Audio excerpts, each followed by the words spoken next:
welcome to Festpod. Oh, motherfuckers! The Unofficial Rock Festival Guide. I'm Neil Wilkinson, and I have two fellow hosts. First of all, we're going to go to Wales and say hello to Rich Holmes. Hello there, Hello, Rich. Mr. Wilkinson. How are you? I'm all right. So you've moved. You're in a different place. You've got a shiny gold showbiz curtain and a new pair of specs. You look like a sort of. Are you going to host the Wheel of Fortune, perhaps? Fuck off. Okay. And we've got Shorty E down in Utoxeter, just off the A50. How are you? Yeah, I'm well. I'm well. How are you, Neil? I'm all right. Yeah, good. I'm Up in glad. the northwest. Yes. Glad you are. Up in the northwest. Can I just say I like your hat? Oh, what does it say on my hat? I cannot see. It says. Can you not see it? It says No. Royal Blood. Oh, does it? What is that? What is a Royal Blood? Royal Blood is a band that's going to be performing at Download in 2024. Oh, nice segue. I like it. Yeah. I like it. Is that what I thought it was something to do with menstruation of royal family or something. Yes, it is that, but that's anyway. So I'm back, baby. that aside, anyway, so what I want you to do as a listener now is just open your phone up and just have a little look on your social media. Just type in Festpod on your favourite one, and you'll find us, and just click on follow. Because you'll see us there, you see, and you'll get all the latest information about your festivals and all the latest opinions and thoughts from us on what those announcements are. There's also a Discord server if you fancy chatting with other Festpodders.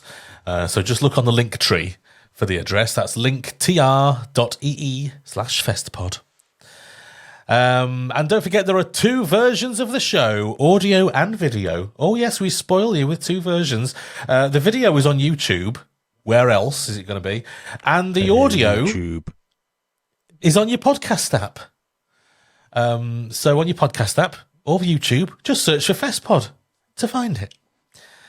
So we're going to begin the show straight in there with the festival news. Dun-dun-dun. Wow. Yeah.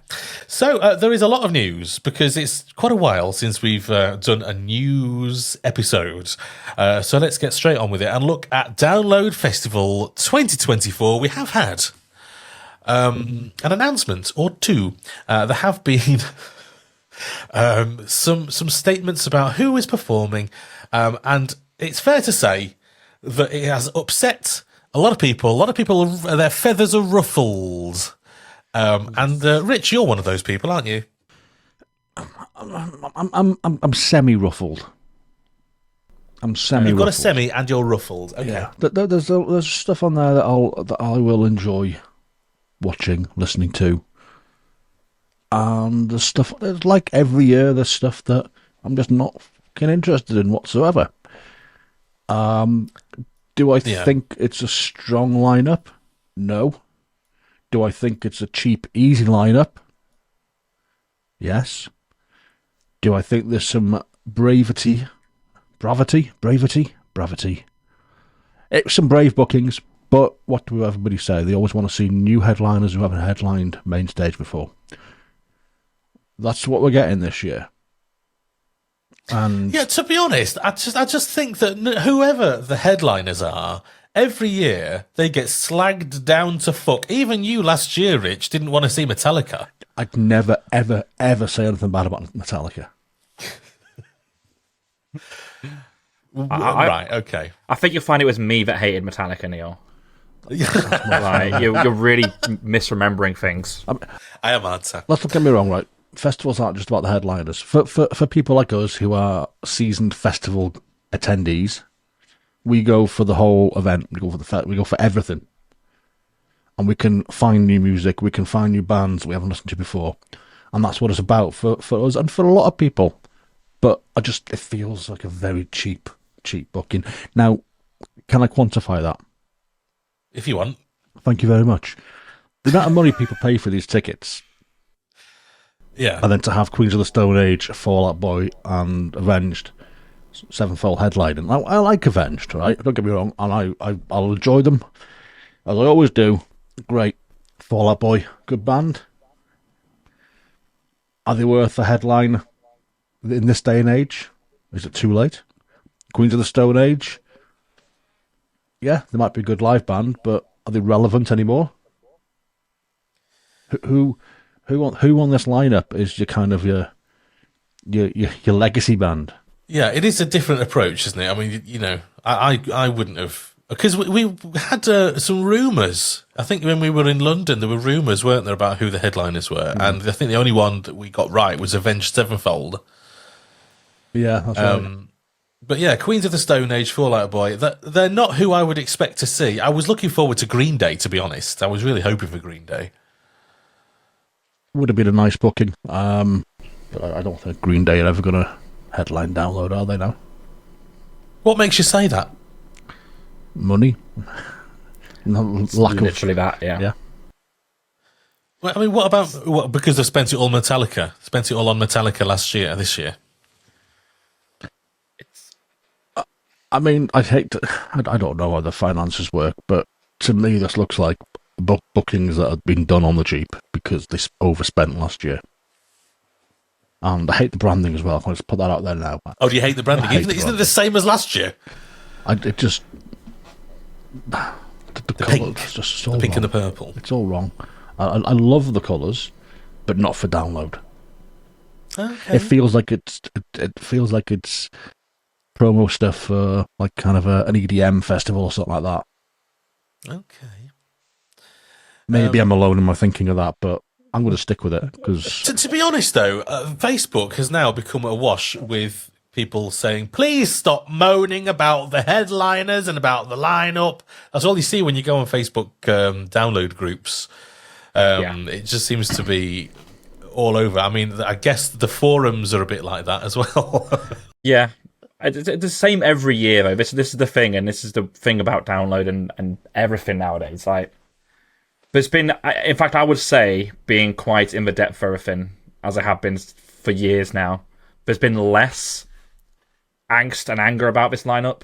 There's the initial shock. There's no legacy band, like Rich says. You know, there's no Metallica, Iron Maiden, Aerosmith, Def Leppard, all that kind of stuff.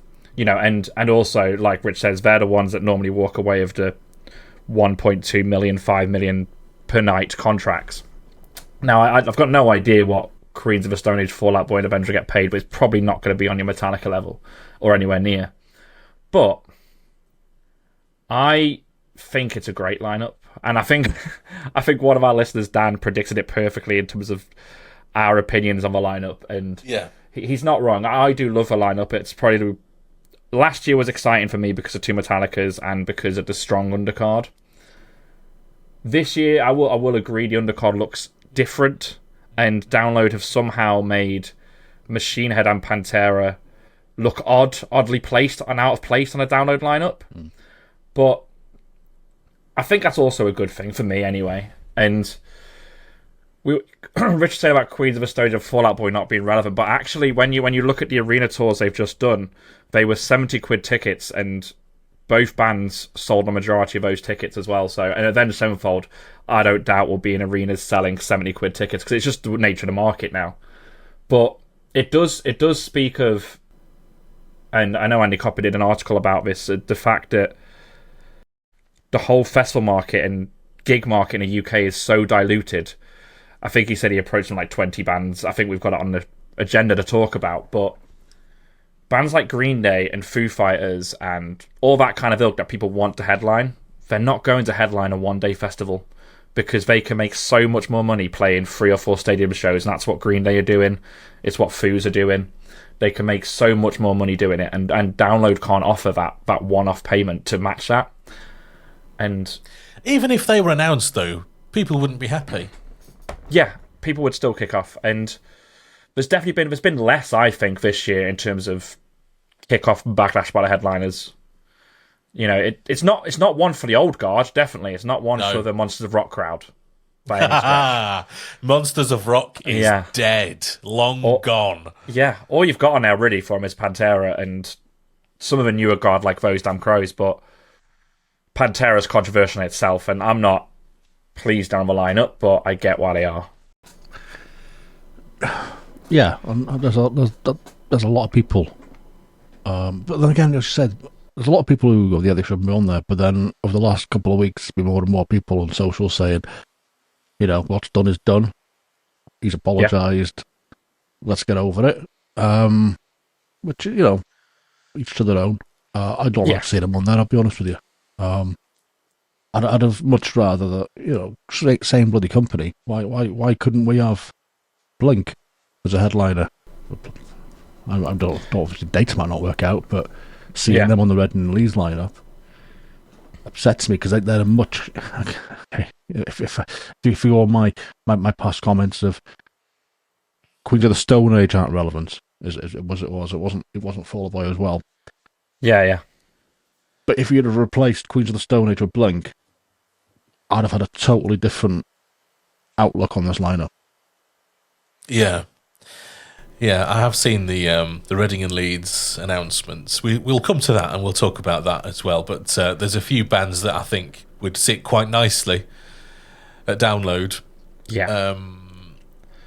But yeah, the lineup includes such acts as Royal Blood. Yes. Who I'm absolutely over the moon about. I think it's going to be the second time they've appeared at Download. The first time being before they were big. You know, they were on the up. Absolutely. And there was a time everyone wanted Royal Blood at Download, and they just weren't booked. When they were in peak popularity, people were campaigning for Royal Blood to be at Download, and they never came back. So I'm excited.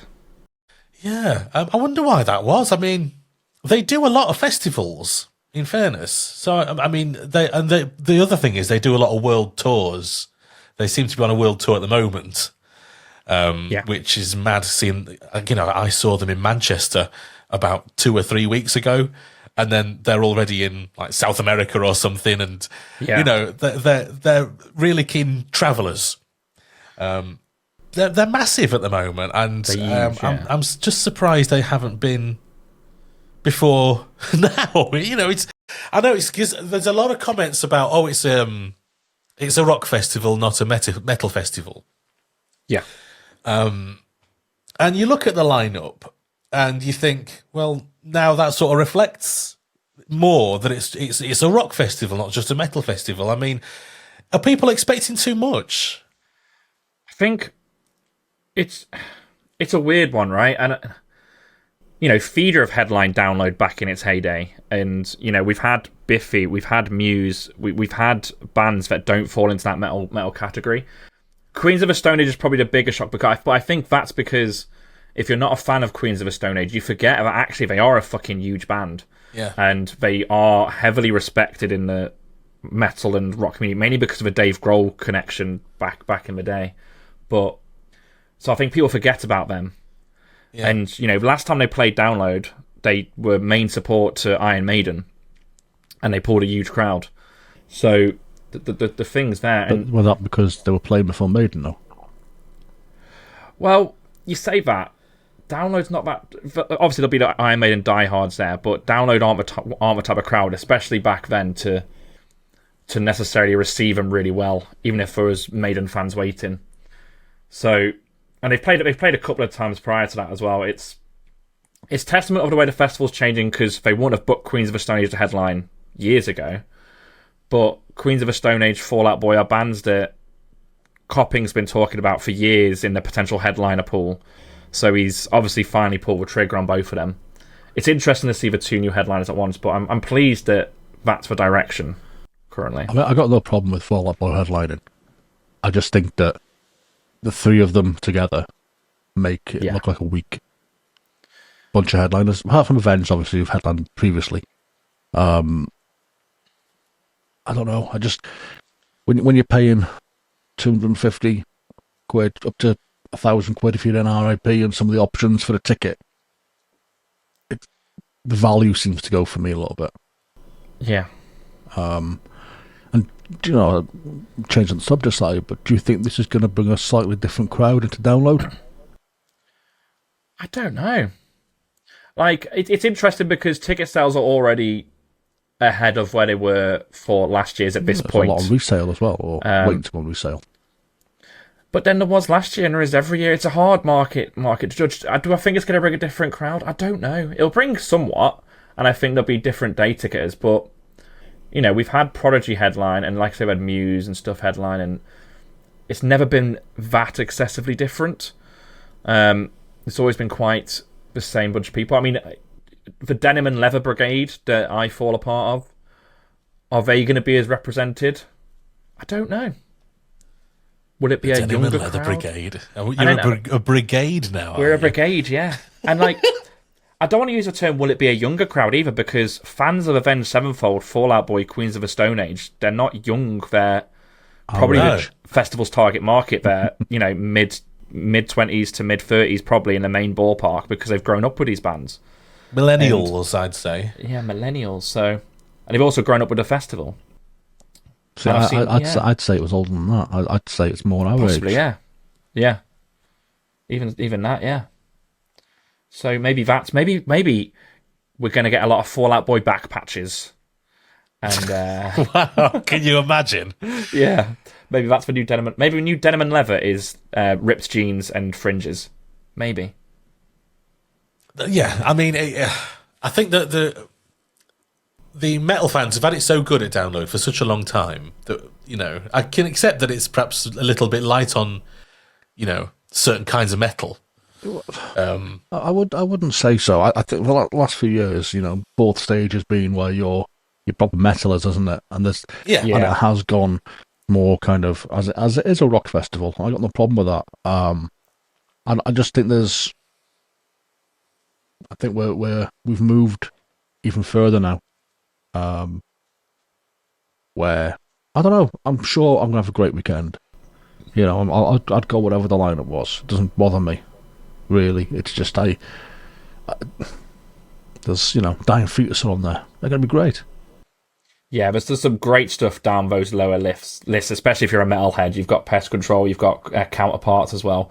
There's some absolutely fucking great stuff down there. Erna on down there as well. And it's looking like there's going to be a cracking fourth stage lineup again. Third stage looking good as well. You've potentially got... I'd like to see Holding Absence on main stage this time around if we can, but you've got your bands like Holding Absence in there, Hoobastank in there. Fucking Hoobastank, are they still a thing? They are... They're all in there. You've got your Silversteins. There's a lot going on. You've got Lord of the Lost from Eurovision. That's going to be a good time. But it's an interesting one, and some of the logo bands are interesting as well. But I know you're worried, so I'm going to put your mind at ease now. Don't worry. Elvana are playing. Oh, I was concerned that I wouldn't get a piss break. You just piss where you stand, don't you? Because you can't make it to the urinals in time. Pretty much usually, yeah. Always have an extra cup. So there's a lot to... I mean, this is only the first announcement as well, so there's a lot still to come. I'm personally looking forward to seeing Bad Omens, who I'm told are going to be headlining one of the other stages.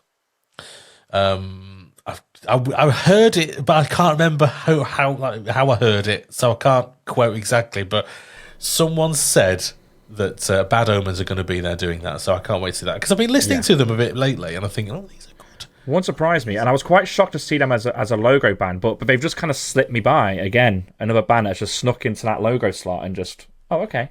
Yeah. I knew they existed. Yeah. Can I ask you a question? Some opinions here. That's Saturday. Fall Out Boy headlining main stage. The next logo band underneath them, which would make you think automatically it's going to be a Saturday, is The Offspring, and underneath that, in the middle, is Pantera. Do you see that as a Saturday? Do you see that Pantera maybe on second stage headlining? I could see that, to give people that option. Yeah. And it would split that crowd off, because you've got the Machine Head Avenged Sevenfold combo on a Sunday and encourage them to buy weekends, done it.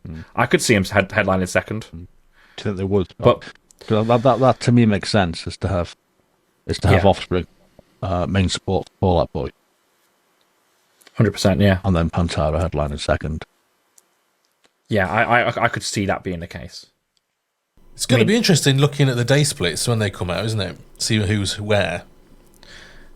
It's going to be interesting this time around. I'm interested to see who else fills for Queen of the Stone Age Day. I think filling the Fallout Boy and Avenged Sevenfold Day is going to be good. But if you've got Queens of the Stone Age and then Royal Blood below, what else are you populating that day with? Because they are one of these bands, as are Royal Blood, where put them on a Reading and Leeds lineup, like you could fill it with, your indie fodder that I love, like Seagirls and Jamie Webster, whatever else you want to put on there.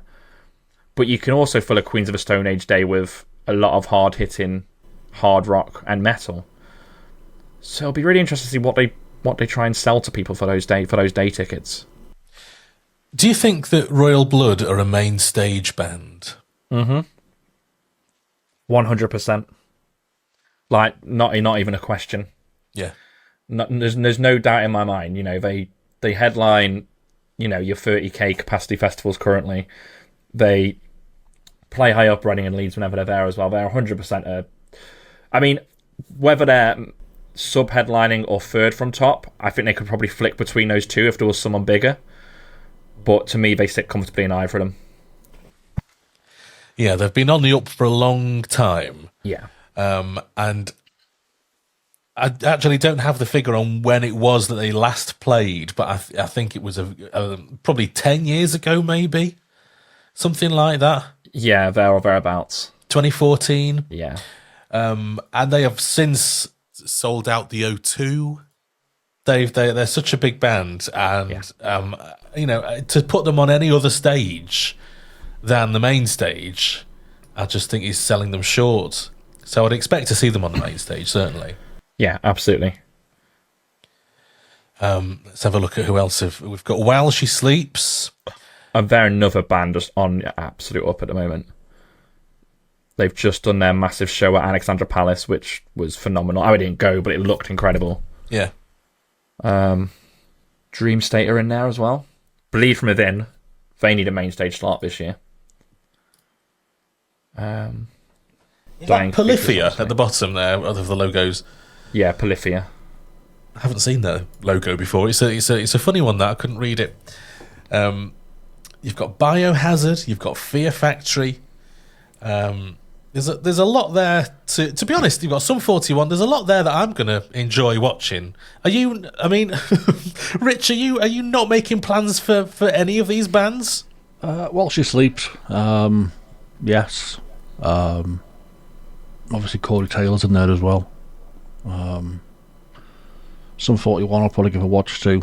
Bowling for Soup for nostalgia purposes.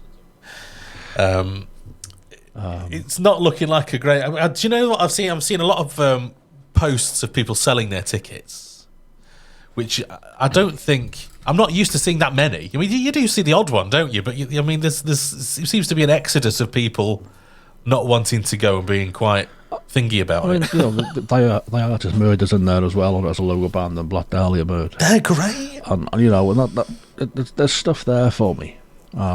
Yeah. Obviously Baby Metal as well, who I really don't like, but you've just got to watch them, haven't you?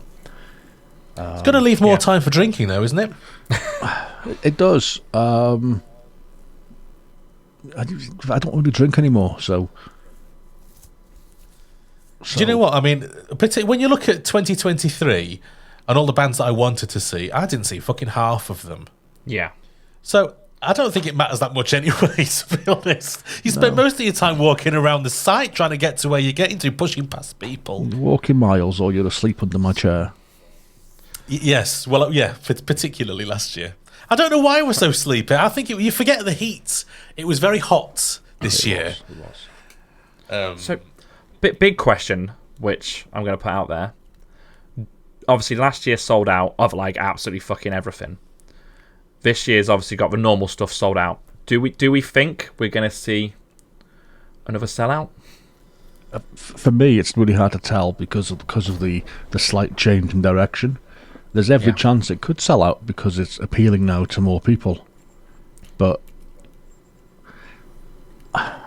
my gut says no. I'd be very surprised. It's going to be hard to top their 20th year, you know, because I mean, I think arguably it only sold out this year because of Metallica. I think if Metallica weren't playing, you know, whether it was over 4 days or 3 days, and you'd got another act in there, I don't reckon they would have sold out.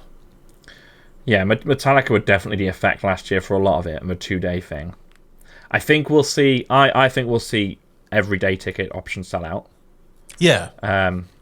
I don't think we'll see weekend camping going, but I'd like to see it go.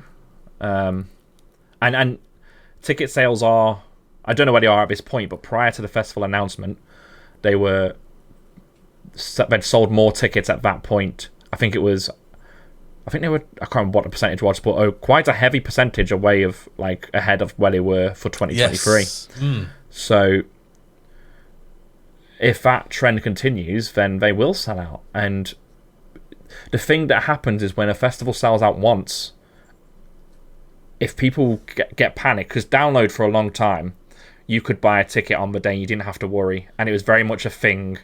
Like, if you decided you wanted to go to download, you could wait for the lineup, you could wait for X, Y, and Z, and you could go.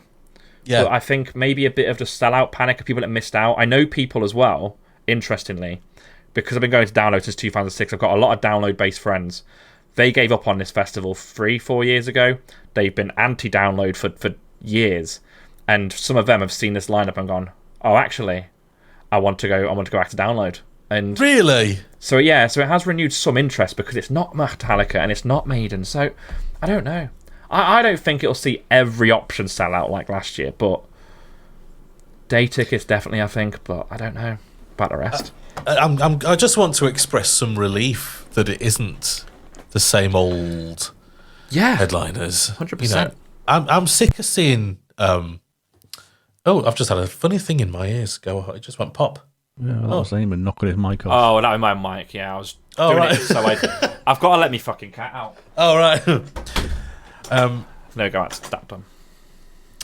Because I'm sick of seeing Iron Maiden, and I'm sick of seeing Slipknot. I mean, I'm not a fan of these particular bands, so they hold no interest. So, you know, for years, for me, looking at the headliners, looking at bands that I didn't particularly follow or like or have any interest in, you know, for me, I've had this feeling of, I don't really give a shit about the headliners.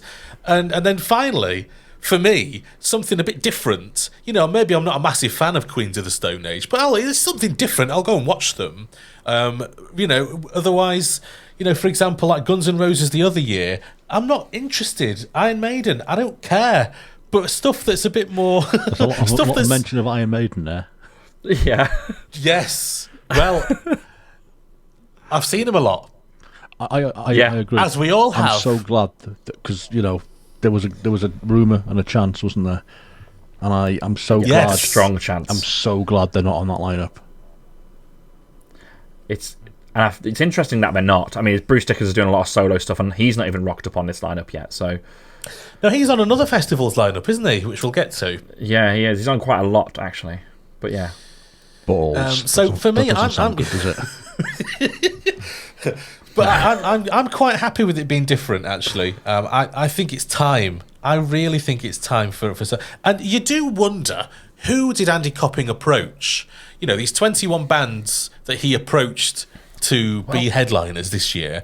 Who said no? Who did he go for? Here's the thing, right? And it's really telling, I think. There's one of our industry in the UK and how strong our music scene is. But when you look at, and we're obviously going to come onto the lineups, when you look at the festivals at the start of the season, so the June, July, and who's touring, you know, you've not got your Blink. You can scrap them off. You've not got a few other bands from that era, but you know, Green Day's touring. Isle of Wight had them as exclusive festival-wise, and then they wanted to do a stadium tour here.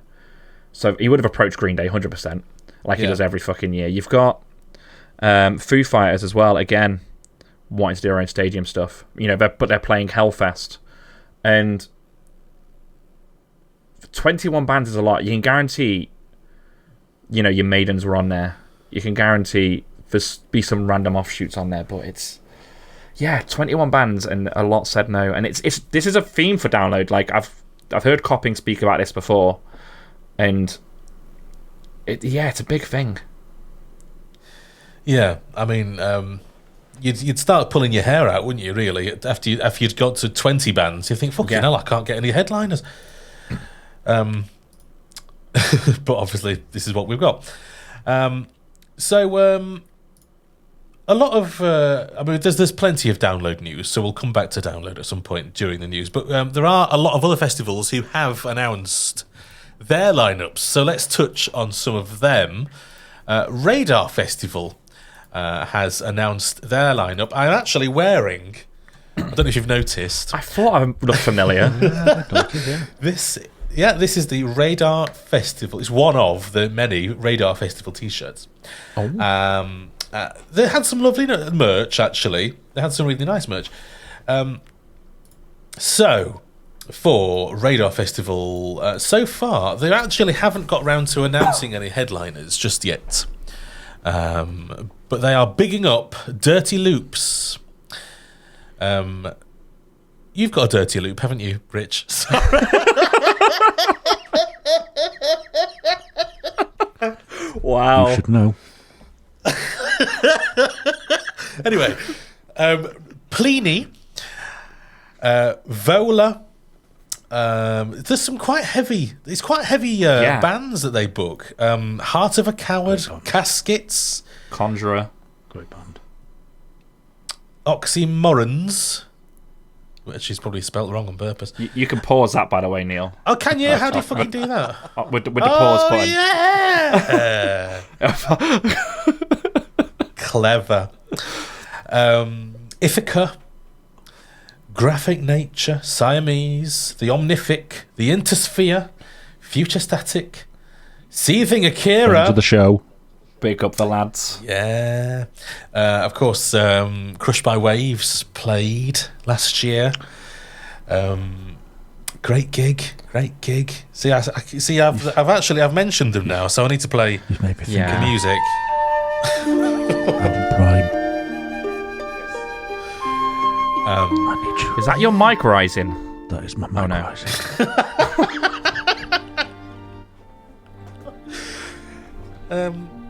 But it's. I mean, so far there's some decent bands there. I mean, I'm if I get offered the chance to go to Radar Festival again, I will. Yeah, it's a good ball. Yeah, I mean, I'm not wearing the T-shirt for nothing. Any bands there that are catching your attention? For me, Heart of a Coward, Caskets, Conjurer, Graphic Nature. I don't know. Obviously, Seething Akira. Yeah. I don't know most of the lower half of the lineup, actually. Ithaca. Good. I've heard of Ithaca, but I couldn't tell you anything about them. Giant Walker. Don't know them. No. Or Iconic. Iconic with K's. Sounds like a drag queen. It does. You're right there. Yes, I agree with you. Anything for you, Rich, on that lineup? Yeah, similar to Eamon, actually. Especially the boys from Seething Akira, Conjurer. But yeah, I mean, there's still more to come on that, but it's looking really, really strong so far. Yeah, even without headliners, that's looking pretty good, isn't it? Yeah. So, we can move on to the next one. Takedown Festival. Now, this is a lineup I'm excited about. Are you really, Yeah. Rich? Who are you excited for? This is a great lineup. Got Creeper and Dinosaur Pile Up, Kid Capucci, Terrorvision, Cassiette, Hell is for Heroes, Stone Broken, Ferocious Dog, Mason Hill, Dream State, Employed to Serve, North Atlas are on there as well, friends of the show, Scarlet Riot. I think this is a really Mother Vulture. This is a really, really, really strong lineup. There's a lot of good stuff on there. Hell is for Heroes being on there is a great shout. Fucking love Hell is for Heroes. And Creeper's going to be a great headliner. Cassiette, amazing booking. I think she's really good. Seen her in fact, she was at the Download Pilot. She was, wasn't she? I think that's the first time I saw her, actually, as well. Yeah, she's very good. Very, very good.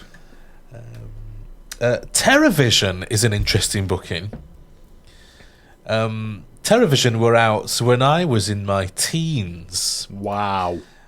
Yes. Now that's Denim and Leather Brigade kind of territory. Well, didn't they have that song? What's that song? The Tequila. Yeah, but if Tequila. you take Tequila out the mix, that's actually a really good band. Yeah. I've always said this. I've always said that Tequila gets far too much airplay, and the rest of the back catalogue gets fuck all. But actually, they're great. They used to go on Nevermind the Buzzcocks. Yeah, all the time. Yeah. Yeah, really good band from the 90s. So I would, do you know what? If we managed to get down there, because it's a long fucking way away. It is. It's right down south. It is a long way. However, I am very, very, very interested in getting to Takedown next year. Yeah. Definitely. Even if we have to hire a camper van just for me and you and Neil, we'll do it. Can we hire a bus instead? Are you saying you don't want to be in a camper van with me? Well, a camper van he's too small for me, really. I mean, it needs to be big. I mean, like, yeah, okay. To get my arse in I'm there. just like the fat cunt who will fit in a camper van now. It's fine.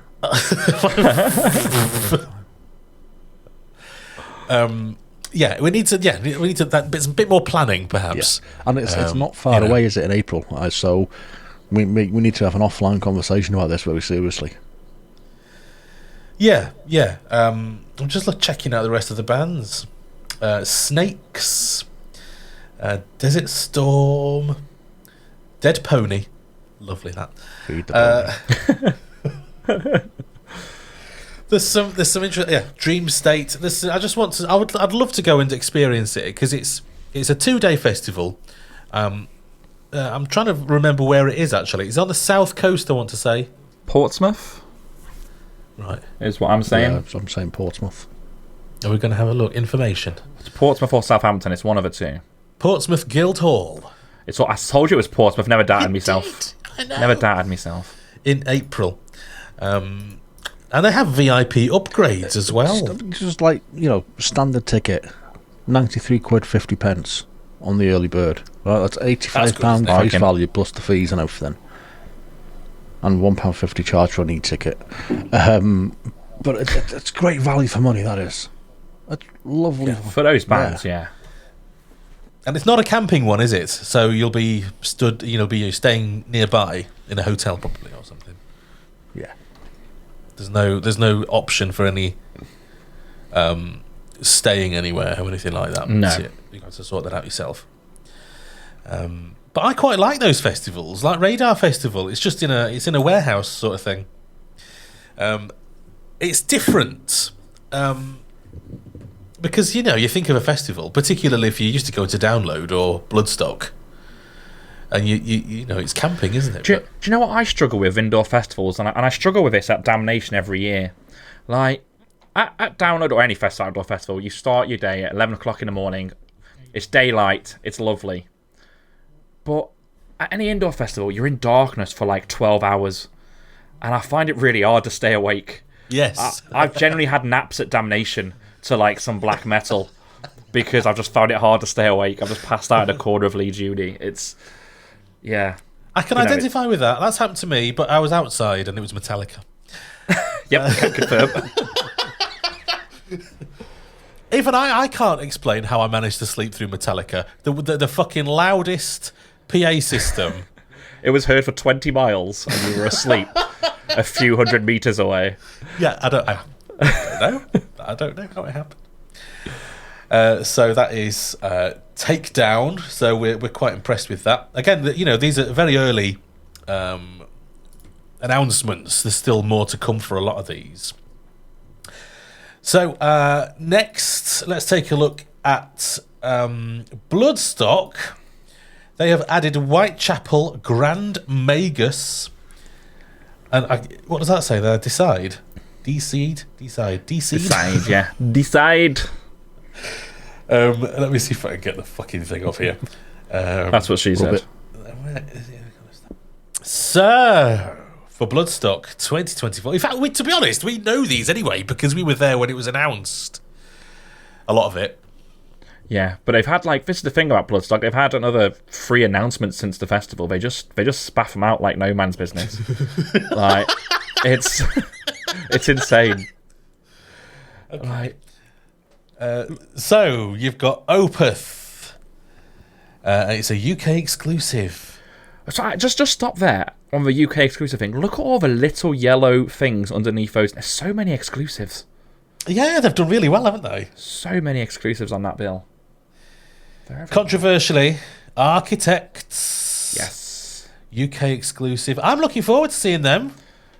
It's going to be another level. They're going to just absolutely storm it. And even if they don't do a heavier set, which everyone always says, they've got to do a heavier set and it'll be fine. No, fuck that shit. Play your strongest set and it'll be a fucking stormer. An absolute rager. Absolute rager. Very excited. A raging one. Amon Amarth, another UK exclusive. Yeah. Just some. It's quality booking, isn't it? This.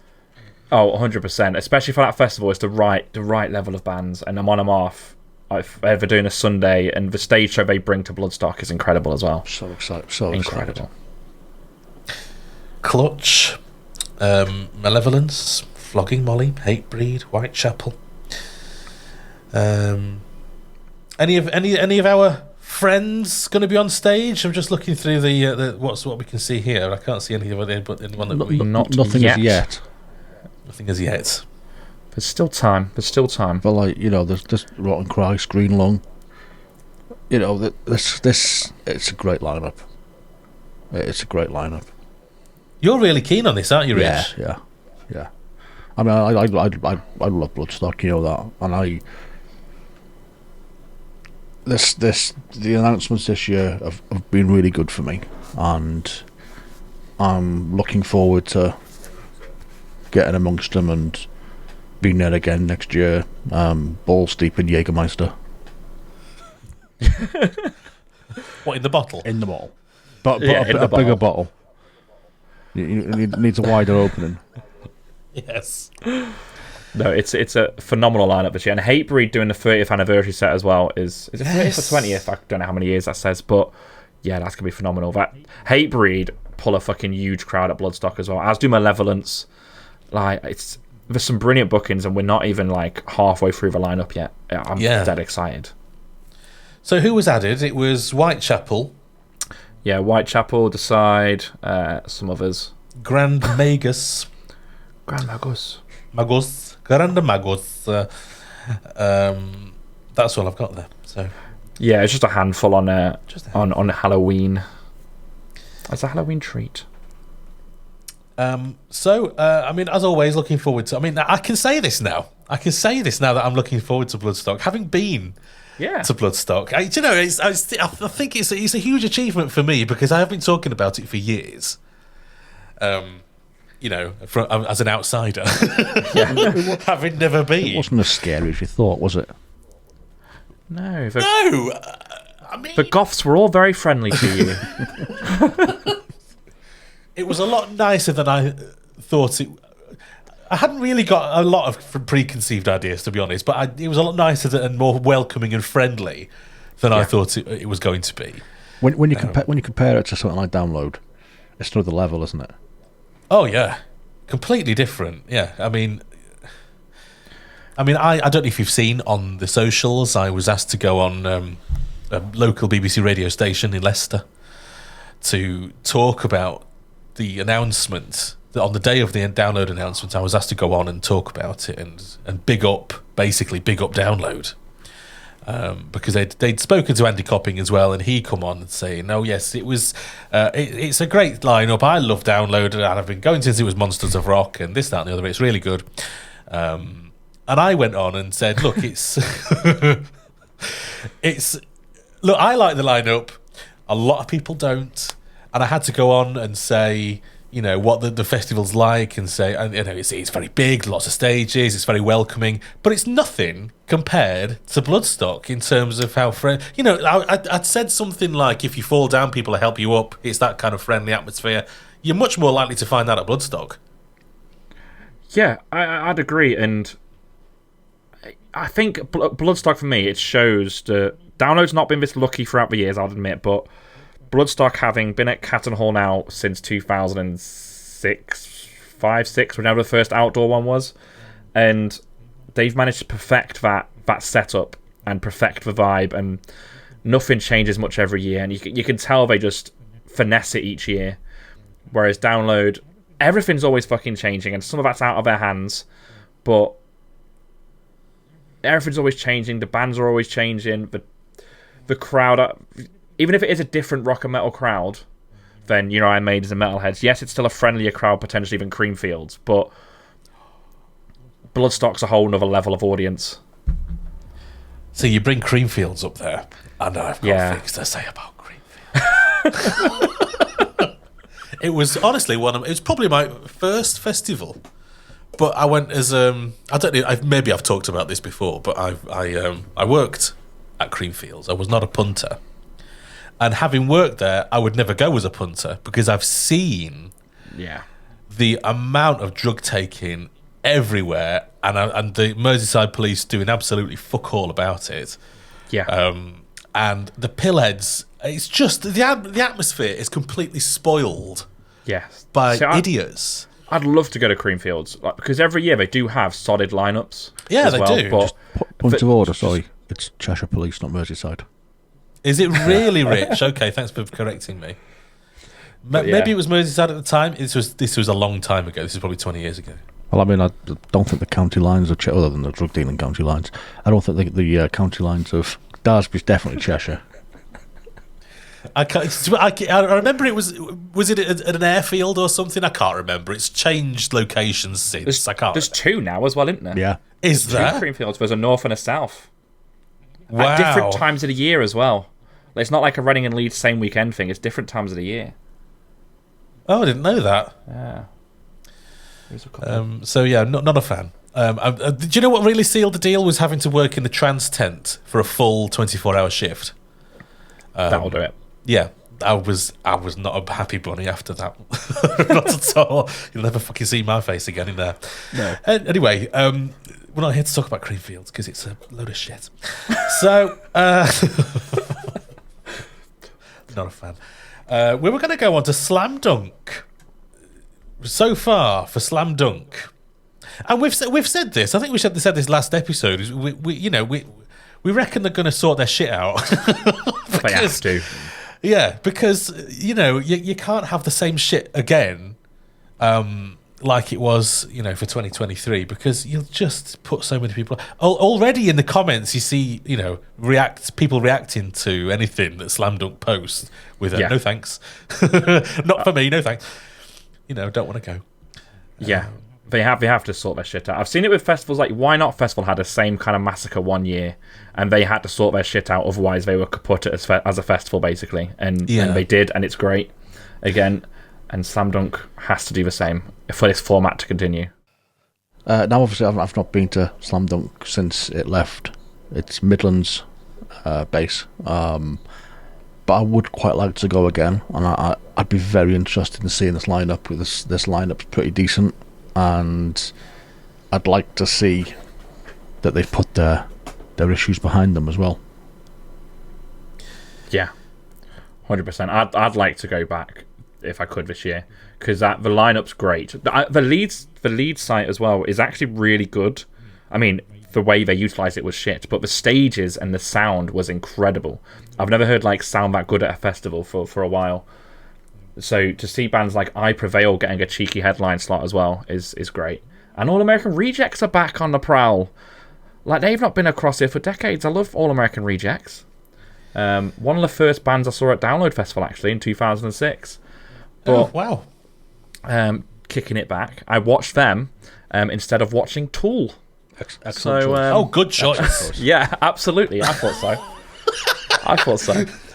Prime choice. But yeah, no, it's a great lineup, and I hope they sort their shit out, because it's a great festival on the scene that we need. I think we need Slam Dunk in our lives, and yeah, it'd be a shame if it was fucked. Do you know what? I had before I actually went, I had this idea of Slam Dunk as being this cheeky little festival before Download. Yeah, it used to be. Yeah. Used to be a cheeky little indoor festival. Yeah. Mostly indoor. No, it's a massive thing. 2 sites, yeah, absolutely. And just to name some of the bands who are released on their announcement: Yumi at 6, the All American Rejects, Boys Like Girls, We the Kings, and what the fuck does that say? That's Head Automatica. Do you remember them? No. Oh, wow. No, I don't. It's Head Automatica with a little heart in the middle. Oh, That's okay. one I of the could not read letters. that. No. I Prevail, Funeral for a Friend, Asking Alexandria, Set It Off. You've also got Water Parks, Palais Royal, Pale Waves, Bob Villan, who I missed at download, Rory, RTO, The Wonder Years, The Interrupters, Goldfinger, Pennywise. It's a particular type of rock. It's a particular genre, isn't it?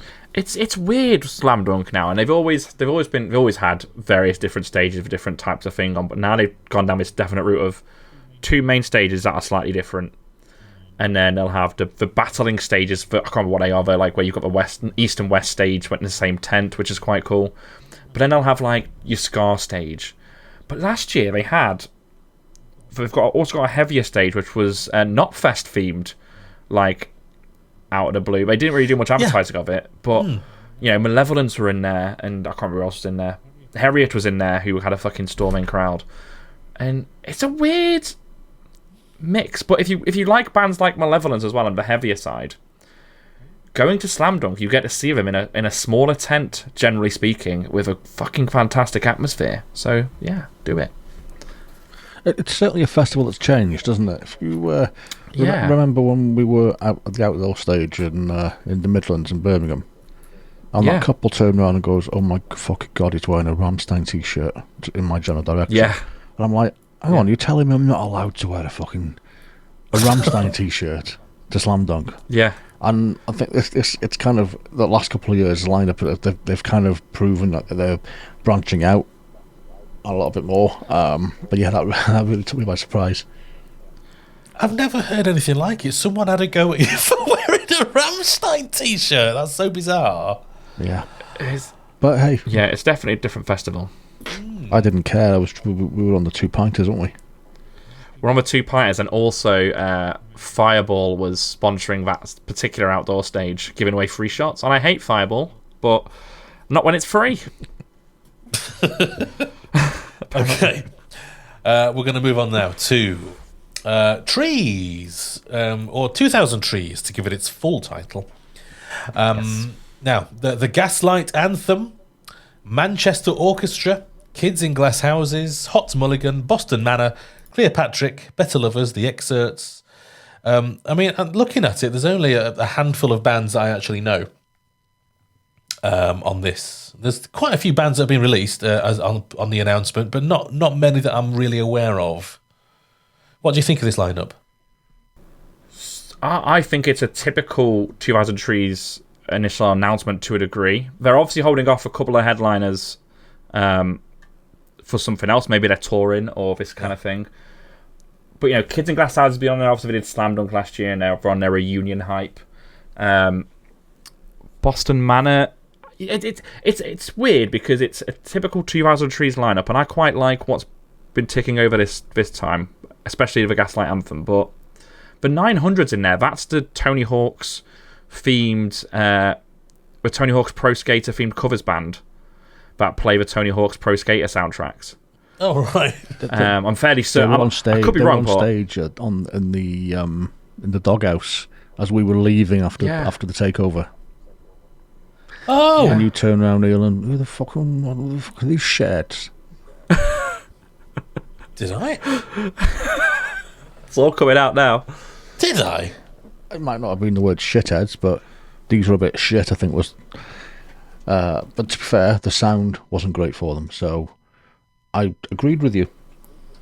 Oh, did you? Yeah. Okay. Well, I'm not just putting you on blast. I'm agreeing with you. Just checking, just making sure that you're not putting me on blast.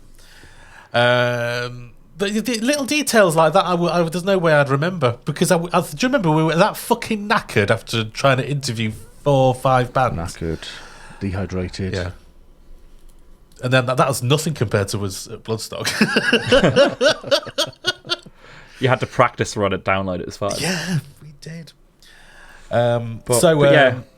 Would you? Have you been to this actually? Have you been to Trees before? No, I want to, but it's too far away. And I'm too lazy. I live in the Midlands. Every festival I want to go to is half an hour away. Yeah. Why not Bloodstock, download, all that stuff? Even Slam Dunk can stretch at 1 or 2 hours, but... You can't tell me that this is further than go to Slam Dunk or Leeds.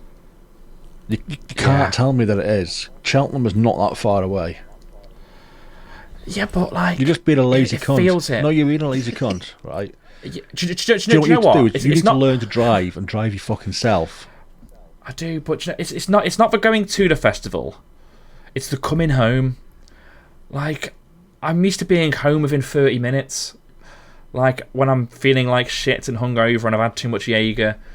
The idea of going for... I know people go to download from Scotland and I'm just moaning about nothing here, but... the thing is, you just grow up a little bit and not drink on the Sunday or drink less on the Sunday and you'll be fine. No, but even so, how depressing is packing down and then doing the long trip? I mean, I guess I'm just spoilt, but if I've had my whole life shopping in Waitrose, I'm not going to go to Aldi. It's... it's one of those. I've just been spoilt, and I need to get over it. But I do want to go. The Aldi of festivals. Fucking hell. Yeah, that's how it came across. I'm sorry, guys. I'm sorry. No. You'll get a lifetime ban from Trees. You've never even fucking been. Absolutely. But it does look good, and I'm sure... I mean, to be honest, you see footage of it and pictures and stuff, and everyone's got positive things to say about it. You never hear them, being written up as having massive problems with anything, do you? So, I'm sure it's great. And I'd love to go. Yeah, I'd love to go. Because it's Cheltenham, it feels like it's far away. Do you know what I mean? Yeah. But it probably isn't that far away. No, probably not. If I actually wanted to do it properly, it's easy as well. It was and had the effort. M6, M5, Bosch are there. Bosch, bish bash bosh. Right, so we can now take a look at. Let's have a look at what does it say in the script. I think we've run out of festivals, but we actually have more to look at. So we've got more in the gram, haven't we? Look at that. So now Rock am Ring. A lot of people saying. On the socials that they are now looking at European festivals. So we're going to take a look at some European festivals now. And it's funny because we've got Queens of the Stone Age, Avenged Sevenfold, and Die Arte or something at Rock am Ring. So it's about the same time as Download, actually. So June 7 to 9 at the Nürburgring. And look at this lineup, right? And if you look at this bill, ignoring the random German bands who've got no idea who they are, this shows kind of what's available on the circuit at that time. It's one of the festivals that will show it. And of the bands that didn't play Download last year, because you've got your Parkway Drives on there, your Electric Cowboys, all that lot on there, they've already played last year. They ain't coming back. You can see why we end up with what we've got. Yeah. Outside the Green Day thing, obviously they're doing their own stadium tour. You can see what we've got on that lineup. Bit of Queens of the Stone Age, Avenged Sevenfold. Obviously, Fallout Boy's not in there, but it gives you an idea of what's available and why Copping may have struggled. Yeah. But on Rock am Ring itself, it's a fucking great lineup. It really is. I'm just looking through some of the... they've got Royal Blood, for Christ's sake. They've got Royal Blood, yeah. They've got Shikari in there. He wasn't. Yeah. And Shikari are in there, which I'm hoping Ed Shikari get announced for Download after their arena tour in January. Bad Omens. Yeah, you've got Hatebreeder in there as well. They're doing both parts of the circuit, it seems. Malevolence are in there as well. Body Count. Body Count are great. Pendulum. Absolutely great. Body Count are great. Atreyu are in there. Royal Republic for lads. Yeah. There's so much. While She Sleeps, Malevolence, Of Mice and Men, Fear Factory. Pendulum are in there as well. I didn't even clock them being in there. Yeah. There's a lot, and I think, to be honest, if this was the download, like you say, minus the weird German bands that we've never heard of. Yeah. Sorry to anybody listening in Germany. If this was the download lineup, would you be a bit more happy with that? Yes, I mean, even with the German acts in there, I'd be happy with that. Yeah. Would you really? Is it just different enough that you'd think? It's just different enough, and admittedly, it's obviously Parkway played this year. The download, didn't they? As you said. But again, that's a draw for me still. Electric Callboy are in there. Dropkick Murphys. I've never seen Green Day. I'd love to see them. No, I kind of gave up on Green Day after Dookie. But I'd love to see them live. It's take my money. I'd pay for that. Yeah, especially if Green Day are doing because they're doing their celebration tour of, what is it? I'm going to get it wrong. Around 20 years of American Idiot and 30 years of Dookie or something like that. They're doing that celebration set list. So if they do that at Rock am Ring as well, they're in for a fucking treat. But I'm really tempted, to go to one of these European festivals. I think it needs to be. It's on the list of things to do. you can do them relatively cheap as well, and that's why people are looking at it. And you do get more value for money in the sense that a lot of bands on that list, if you look at your Enter Shikaris and Electric Callboy even are bigger here, Pendulum are bigger here, you get a lot of value for money because bands aren't as big in Germany as they are in the UK. Yeah. So you get a lot more on the lineups. Let's not forget, we are the Unofficial Rock Festival guide. We're not the UK Rock Festival. We don't specify that, so let's get out there. Yeah. We could go to mainland. I used to go to Wacken every year, and it is easier than, I mean, I don't know how I'd do it now, but it is easier than you think as well to do, even on shitty Ryanair and their shitty baggage allowances. Is it a camping one? It is, yeah. Okay. Both Amring and in Park are. If Cheltenham's camping. too far for you, which is about an hour and a half away in the car for you, how can you travel to mainland Europe, then have to go through the rigmarole of airports, airport security, get on a plane, coming back through the side, and then have the journey back? Tell me that is not worse than an hour and a half, 2 hours in the car. It's 100% worse, and I don't think I could do it nowadays. But back when I had like some kind of energy and life about me, I would. And also, it's not even that actually. It's not the energy and life. It's, you've seen what I take to download, and Bloodstock now is a fucking fortress with a big airbed, and I take me trolley. I take a fucking decade's worth of supplies. When I used to go to Wacken, I used to take a fucking shitty backpack, maybe a crappy like £10 tent from Argos. And that'd be me done. I'd maybe take one pair of boxers, and that'd be it. A big camper van. That's the way to do it, I think. I mean, obviously, you wouldn't be able to put him with the driving because you were a lazy cunt who doesn't drive. But me and Neil could drive. Yeah, I can feed you alcohol whilst you're driving. It's fine. No, I don't. I'm well of that, mate. Oh, dang.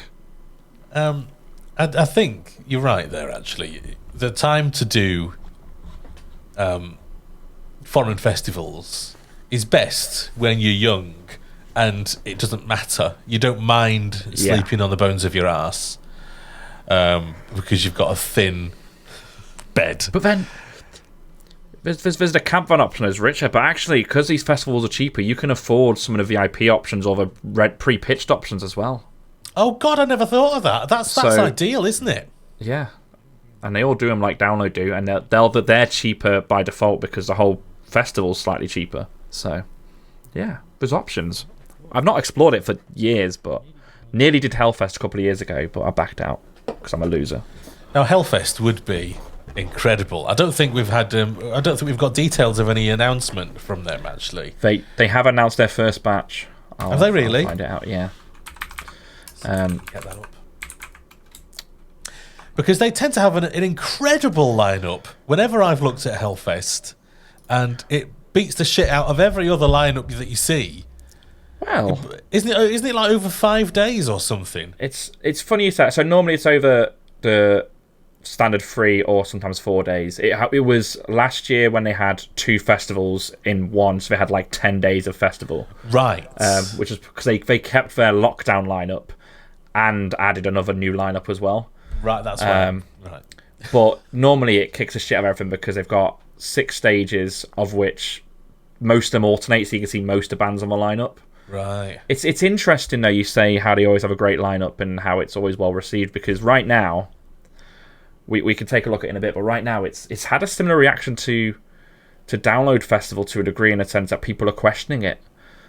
So it's interesting. Really? Yeah, because they've only announced one headliner, which is Foo Fighters, and they've announced a couple of bands. Queens of the Stone Age are in there as well, and it doesn't look immediately like a Hellfest lineup where you've got Iron Maiden, Metallica, Rammstein, then you've got on another stage you've got Alice Cooper, Judas Priest, or whatever. It doesn't look like that so far, but they've only released like 10 bands, So maybe 20 could bands. Be some coming up for resale then. We can go. It could well be. I think my thing is I think Hellfest are holding off for AC/DC announcement because I feel like they might have snabbed them. Is what I think, but yeah, it's had a lot of slander. The initial like 20 bands. So yeah, so here's your initial Hellfest announcement. You've got. Isn't it pretty? Yeah, it is. You got Foo Fighters, Queen of the Stone Age, The Offspring, Megadeth, Dropkick Murphys, Royal Blood, Bad Omens are up there, but like, and Bruce Dickinson's in there as well. Jesus. So, and there's still another 160 bands, or another 140 so bands to be announced, but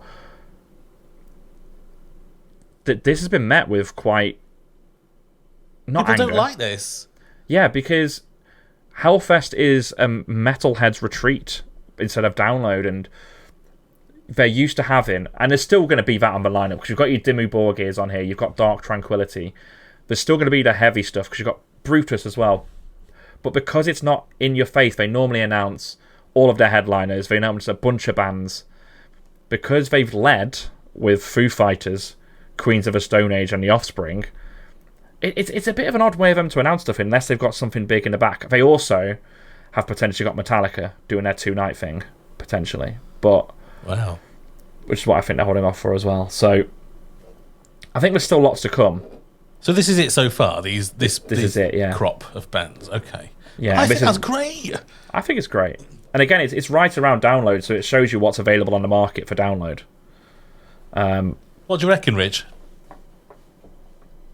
I reckon it looks good. You'd be. I agree. I love the branding. I think this. I don't want to sound like contradictory to myself as to what I said earlier, but this is kind of the problem with the rock and metal community is. Do I say this? Go on. There's certain people have a massive sense of entitlement. Yes. And I understand that I've said multiple times on this podcast that festivals are businesses and their job is to sell tickets and to make a profit. Yes. And that's why you have lineups that you have in most cases.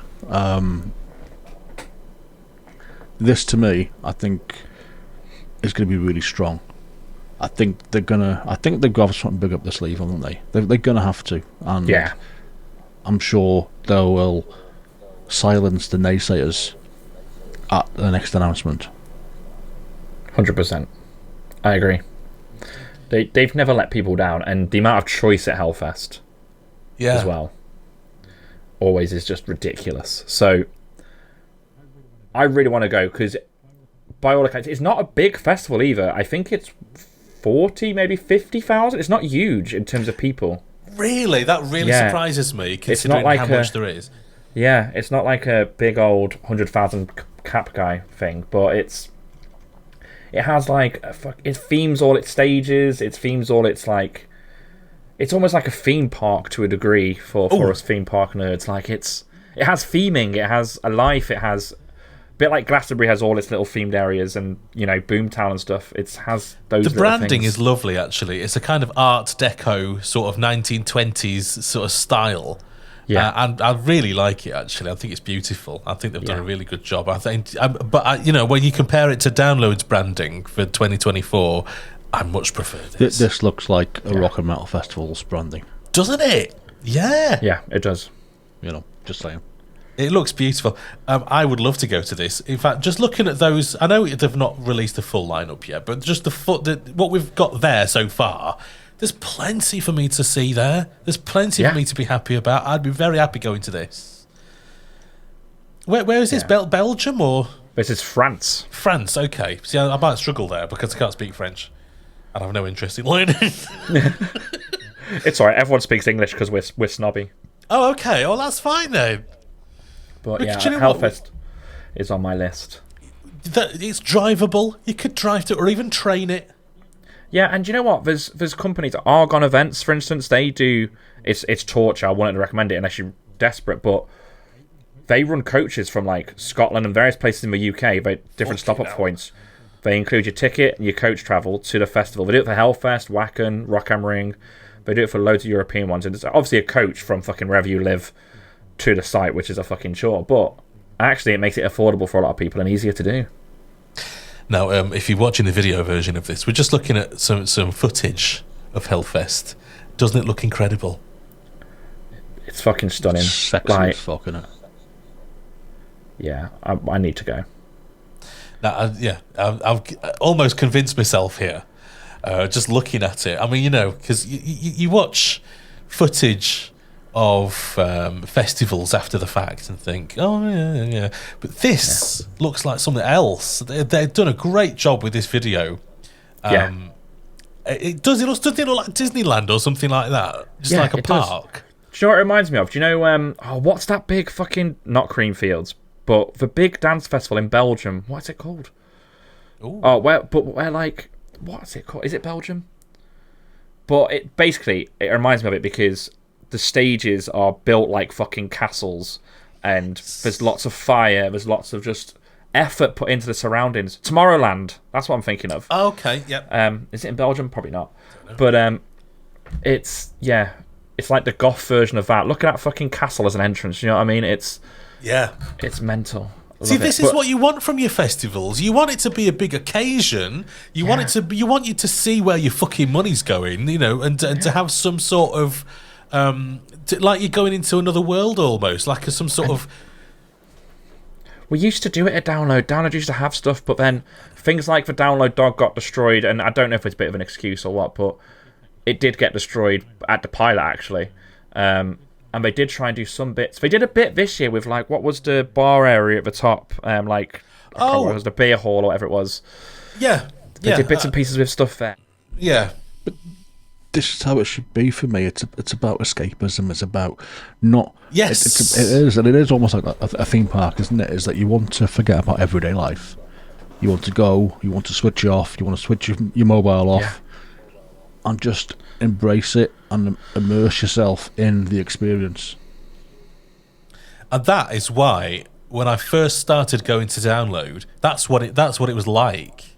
Yeah. And I'd never seen anything like it. Having been to a few festivals before Download was the first one with a strong enough brand and theme that I thought, I love this. I'm coming again as a punter. But it has lost some of that. I agree with you. We don't. I love the screens we have on the main stage now, right? Don't get me wrong, but we've even lost like the totem poles and stuff like that we can have, and it's a little bit.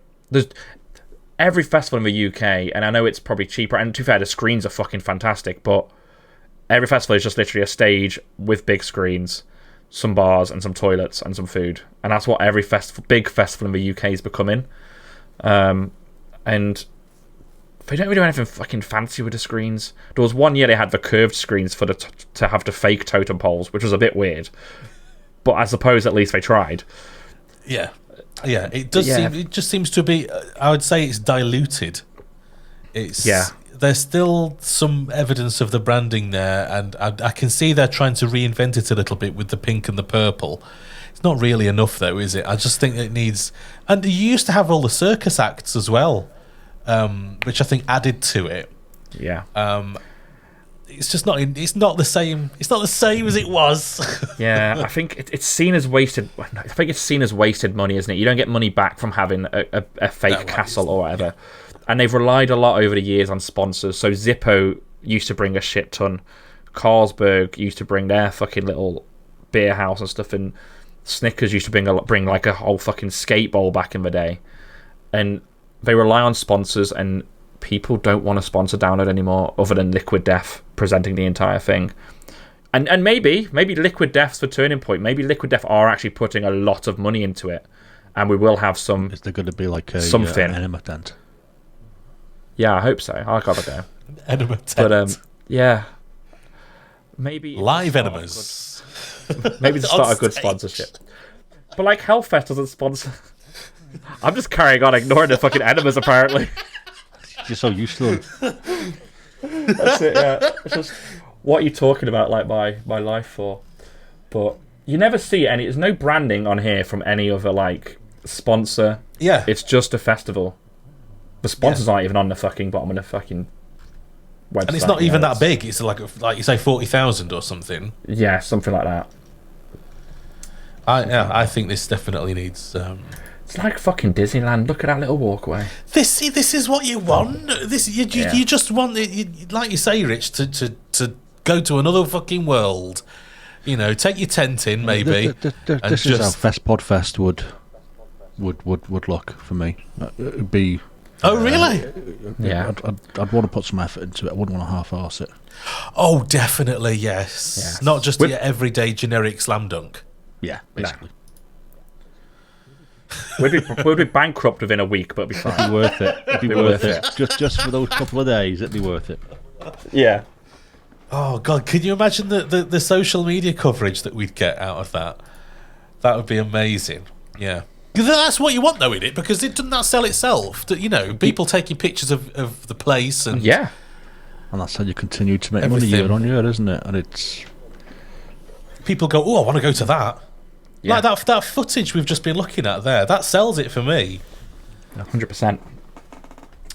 Now, let's have a look at Nova Rock. This is another European effort, which is, I have to say, I think one of the strongest lineups of the lot. So we've got. It's very. I have to say, it's very similar in terms of Avenged Sevenfold. They're having a busy 2024. They seem to be everywhere. Yeah, they've got to make up for the shit record they've put out, haven't they? So you've got to be in your bonnet about this, haven't you? That new music. He's not the only one. Music, yeah. I love Avenged. I love their old stuff, but the fucking latest record they've put out is fucking dire. So let's hope they play the ones we know. You've got Green Day headlining on the Thursday, Avenged on the Friday, Maneskin on the Saturday, Bring Me the Horizon on the Sunday. Yes. Supporting them, they've got some fucking amazing acts. So let's have a look through them. We've got Billy Talent, Corey Taylor, Jane's Addiction, Pendulum, Machine Head, Parkway Drive, Avril Lavigne. Avril Lavigne, the one and only. I was really hoping for Avril for Download. I think there's still time. Oh, I hope so. Is that not a bit random, Avril Lavigne? Is she not a pop act? She's one of them, isn't she? She's a crossover. Yeah. Okay. I'm obviously not familiar enough with her work to know, really, but I just assumed that she was like, it's like putting fucking steps in there or something. I'd watch that. She's also a bit of nostalgia for like people on the lineup as well. Like, if you'd have put her on a Download lineup 15 years ago, she might have got bottled. But now... It would have been in the same vein as MCR, wouldn't it? They got bottled. Do you think so? 100%. But now, she'd be accepted. See, that's presenting quite an image in my mind. Are you thinking about a different sort of bottling? Well... I'm not talking about 2 girls, 1 cup or 1 man, 1 jar. Which obviously you are. But alongside Avril Lavigne, you've got Alice Cooper, which is why it just seemed to jar a little bit. Jar again, you see. And Alice Cooper, 1 jar. And Sum 41, as well as Bad Omens. They're doing the rounds, aren't they? Dropkick Murphys, who I absolutely cannot see the appeal of, and Baby Metal as well. Can I just race when it's really scaring me? Go on. I've said it several times that like these festivals give an idea of what's available for download to book because of who's on the scene at that time of year. Yeah. However, well, yeah. However, just next to Body Count, there's a band called Steel Panther. Oh shit! Really? And I'm a little concerned we might get them at download, but I don't know what the rest of their touring cycle is. But I don't want them again. I don't want them. Not again. I can't even think how many times I must have seen Steel Panther. Yeah. At download. Too many. Too many. I'm hoping they don't rock up, but I've got a feeling. I mean, yeah, the act is pretty. It's like Elvira. The act is pretty tired now. Do you know what? I don't actually mind that much, but they take up big slots. Like if they were just on it in the middle of the afternoon, maybe fair enough. But there'll be a top 1 or 2 free band on one of the stages, and it makes me sad. But people enjoy them, so I'm not going to take it away. But yeah, I just pray they're not there. They're fun for what they are, but once you've seen it out once, it never changes, does it? So yeah, once you've got the joke and you've seen one of their shows, you've seen them all basically. Yeah, but no, what a lineup this Nova Rock one is though. Like that Green Day especially. Green Day, Billy Talent, Corey Taylor, Jane's Addiction, Mudvayne, The Interrupters, Glory Hammer, Silverstein. Like that's a great bunch of bands. Hot Milk, I like Hot Milk. Hot Milk, sorry, I didn't even see them at the very bottom there. Yeah. Some really good stuff. Pendulum as well, the day after, on the Friday. Yeah. I know some people have got an issue with Pendulum being at these rock gigs, but I don't really see why. I think because they were, you enjoyed them, didn't you? And a lot of people there seem to enjoy it this year at Download. It's a crossover thing again, though, but you listen to their actual music and how heavy those riffs are. Yeah. They deserve to play that sort of festival. Yeah, 100%. I'm surprised Prodigy aren't on any of these lists. They were meant to be a shoo-in for like Reading and Leeds. I mean, there's still more to come for that. Because I know that they're touring right now, aren't they? Yeah, and they're doing the rounds and getting fucking rave reviews. They're always great live. So yeah, I'm surprised they've not rocked up yet somewhere. I haven't managed to see Prodigy yet. And I've been into the Prodigy since I was a kid. Yeah. And would love to see them. Would love it. I say they're not rocked up anywhere. Fucking look at where you're going to next. So if you get on a boat, because you can't get a plane apparently. There's no planes to the Isle of Wight, according to someone on our Discord. You have to get on a little boat, on your little dinghy, on your little small boats that are so popular now these days. Just make sure Rishi doesn't stop you. Yeah. If you get past Braverman, you'll be fine. She's fucking irrelevant now. That's She's true. gone. And Farage is in the jungle, so we're pretty set. Isle of Wight Festival 2024. The Friday, you've got The Prodigy. There they are. Headlining actually, so but I would expect to see them on more than just that. Yeah. But there's still time for Reading and Leeds, I suppose. And it's still Glasgow. Oh God, yes, yes. Yeah. Fucking hell, I forgot all about Glastonbury. Which is weird because it's the biggest of the lot. Yeah. It's its own thing, Glastonbury. We don't concentrate as much on Glastonbury because it's its own thing. We'll talk about it when it's time, but it's a funny one. Yeah. But anyway, Prodigy, The Streets. Yes. Excellent. Are you a fan of The Streets? Are you? I love The Streets. I'm a big fan of The Streets. I've seen them live a couple of times as well. No fucking way have you seen them a couple of times. Oh my God. And how was a live show? Fucking amazing. First time I saw them, they were supporting Muse at Wembley Stadium. You were there. I was there, yeah. Fucking hell. And it was just like you looked at that and the support and you're like, The Streets supporting Muse, and that's never gonna fucking work. Yeah. But it was fucking phenomenal. I was front row and Mike stole my fucking hat and launched it into the crowd. I was livid. Well, what was it? A shit hat or something? What was it? It was my old festival hat, so like before my other festival hats died, but it was literally just a fucking camo bucket hat like, is what it was. Oh, okay. And the fucker stole it and launched it into the crowd. I was livid. Crowded house as well. Yeah. I mean, fucking hell. When was the last Where'd time they you heard come out from? Yeah, the Darkness, who I would put above all them, really. Yeah. The K's, who I don't know. I saw them at Why Not last year by accident, and they were decent. They're kind of generic indie-ish. Okay. Slightly pop-punky. And the Bootleg Beatles, who I've heard positive things about. Saturday, Pet Shop Boys. Pet Shop Boys, who I've seen, actually, not at a festival, but I was working at one of their gigs, and they put on an amazing laser show. You know, not to mention, obviously, the amazing 80s, 90s tunes. It's just such a great show. If you get a chance to watch Pet Shop Boys, they're really good. So, you know, it's one of them things that you don't think you're going to enjoy it as much as you enjoy it. Really good. And then on before then, you've got Keane, who are on the up again. They seem to be. I don't think they've got a new album out, have they? They must do, but I've not heard it. I haven't heard if it. I have.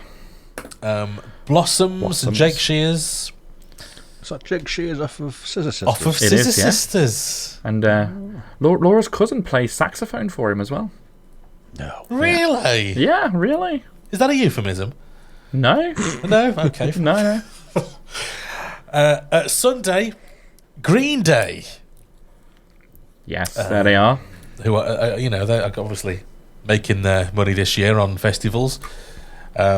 Simple Minds, Nothing But Thieves. Great band. Nothing But Thieves, actually. Let's stop there. I think they will rock up at Download at some point. You think so? Not this next year, but I think they'll be there at some point. I can't think of any tunes of theirs, but I know that they're a band. I'm aware of them. See, I thought that when I saw them at Why Not, and I knew pretty much every single song. Really? Like, okay. You're a Radio X listener, aren't you? So you'll know everything, because Okay, I did, apparently. Yeah. Well, yeah. Zara Larsson, who I don't know. No. McFly. Yes. The McFly Boys. Picture This and Beverly Knight. The Beverly Knight. Yes. And then you've got Suede, who I think are fucking brilliant. Jesus. Neil, we need to go to this. I would love that. I would love that. When is it on? It's the 20th to 23rd of June, which is my birthday weekend. Oh, wow. Okay. I would love to go to this. Yeah. I've never really been tickled by Isla White. No, I haven't. lineup. But this one, I'm scouting for girls as well. Yeah. Underneath that, it says the Mary Wallopers. Who's Mary and what's she done? And then I don't know what that is. D-A-G. Are you Harry Mary? Yeah, all right. Toyah and Robert. Now, the only person I can think of whose name is Toyah is Toyah Wilcox from the 80s. And Robert. Remember their lockdown videos? This is what I was going to say. It's exactly that. Yeah. Yep. Because I don't know if anybody, I don't know if you saw this or not, but there was some random TikTok videos where they suddenly got the guitar out. It must be her husband Robert or something, is it? And Toyah would be there practically naked in some sort of leather thing, with basically her tits hanging out. And they would do a song together. Yeah. Which, I mean, multiple reasons to watch, I suppose. And I think that's why their show is in the big top. And then you've got Rick Parfitt and something called Dag Me, which I'm not really sure what that is. Exclusive 48-hour pre-sales are now live for existing customers for a particular brand. Is this one of those that you stay at? It must be. Yeah, it is. Because you can't get there's not. I wouldn't have thought there was enough boats to get people across. There's plenty of boats, every day. Is there really? Yeah. They're flocking to our shores. They are, apparently. This is a thing now. Yes, yeah. Millions of them. And it's upsetting all the Daily Mail readers. It is. Yeah, so I would be up for this, Rich. Actually, definitely. Yeah. Anyway, let's move on. Yeah, I'm just looking at ticket stuff now. And you get to watch it all on the highlights afterwards because Sky Arts prefer Isle of Wight to download. Oh fuck! Yes, you're right. Yeah. You're not interested in this one, Shorty E. I think we've established that if Cheltenham's too far, Isle of Wight might be a bit too You think this fucker's getting on a boat? We couldn't twist your arm with Toyah. Toyah and No, Roberts. I think that would twist my arm. No, I would be interested in it, to be fair. But 270 sheets. that's decent, to be fair. I think that's all right. That Students, 226. I've just- Same as teen. If you live on the island, 220. okay. Oh, so they are discriminating against foreigners, are they? Yes. Outsiders. The boats. Camper vans, 286. Okay. Yeah, but the thing I have to, being disabled and all that, I got a free carer's ticket as well. So I reduced these costs by 50%. Okay. For Look myself. All right. Let's go, me and you. You can be my carer for the weekend. All right. You'll have to show me what I'll have to do. Hit me up for fall. Okay. Was that it? That's all right. Help me get dressed. Oh, okay. Steady on. Just the top half. All right. Next, before we list any other items, now what is this? I cannot say this. Jera on air or something. Jera? Jera on air. Jera. It's the Netherlands. There you go. Okay, so this is at the end of June next year. They so far are again booking Dropkick Murphys. I don't know why they're so popular. Thy Art is Murder, While She Sleeps, Sum 41, Simple Plan, Ice 9 Kills, Yes. Biohazard, Electric Callboy. I've never really looked into this festival. I know it's existed, but I've never looked into it at all. I'm presuming it's a relatively medium-sized festival, judged by the bands. Although Electric Callboy are fucking huge in Europe, so who knows? Oh, are they? Yeah, fucking massive. But it looks like a nice little lineup. Like, Ice 9 Kills being back on the scene around summer is nice. I'd like to see Download book them again this year and just be a little brave and just... I know they played last year, but I'd have them back. Yeah. If they're available. But it's a good little lineup. Bob Villain, Bury Tomorrow. Yeah. Yeah, it's... someone brought this to our attention. Someone showed us this exists, so I thought it was worth a mention.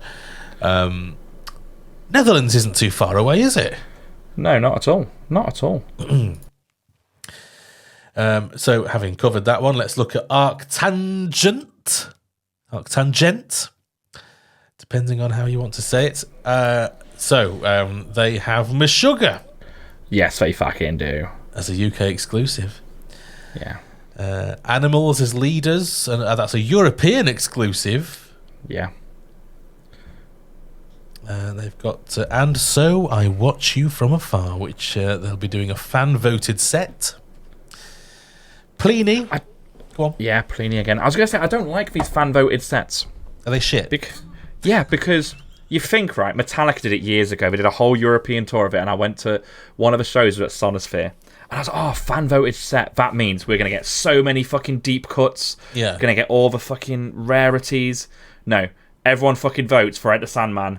One. Nothing else matters. Like, it just gets spammed with votes for all the popular shit anyway. And it's like, there was a couple of things in there. I'm like, it happens every time. Yeah. So you have to really have some kind of fan conspiracy, like a Christmas #1 conspiracy, to try and like push everyone to vote for certain things. Because you're just going to end up with the hits. Well, you wonder why they do it. I mean, what's the benefit? It's a gimmick, innit? Like it's like exclusive album sets. It's a nice little gimmick. Okay. Like, it's one of them. Bosk are playing. Red Fang. Great band. 3 Trapped Tigers. Farewell Show. AKDK. AKDK. Apparently. It's looking Sound like... Pisser. Oh no, it's not Sound Pisser. Squid Pisser. Squid Pisser. Yeah, get it right. Get the right pisser. Get the right pisser in your agenda, Neil. It's serious business. It is. Do you know what? People, we wonder why in the rock and metal community, why people take the piss out of us on the outside world, and we listen to bands like Squid Pisser. Do you know what I mean? Like, have you heard any Squid Pisser? No. I think you'd like them. I probably would. Normally, if it's a band name like that, I'd fucking love them. I'm getting them up on Spotify right now.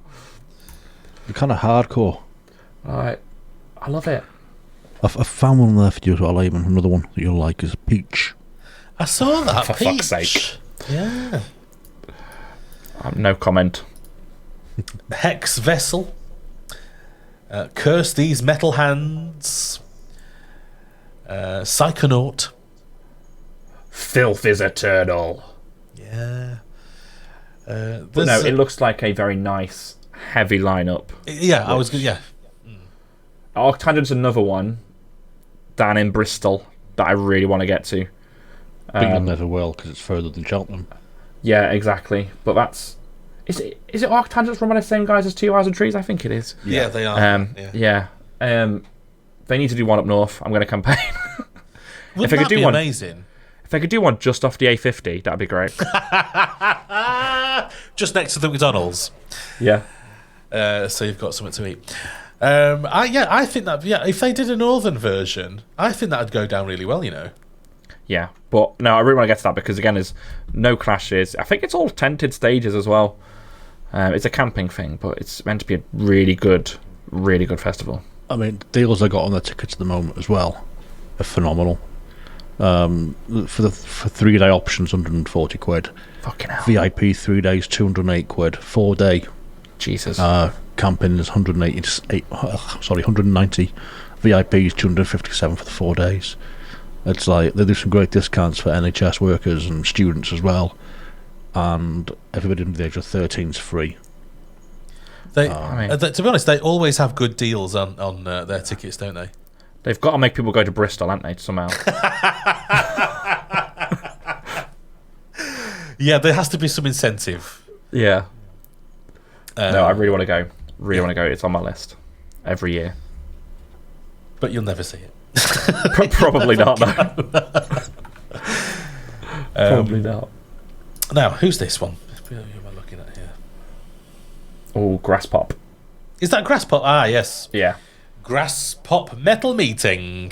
Alice Cooper's doing the rounds at the moment. Has Alice got a record out or something? Or he's got his retirement to think of, and he's topping his retirement fund. Yeah, because I'm not aware of any new stuff from Alice. No, me neither. But I've not really seeked it out either, so I can't really tell you. Yeah, I'm not on his mailing list. Like, I've never seen Alice Cooper, and you'd think that he would show up at Download.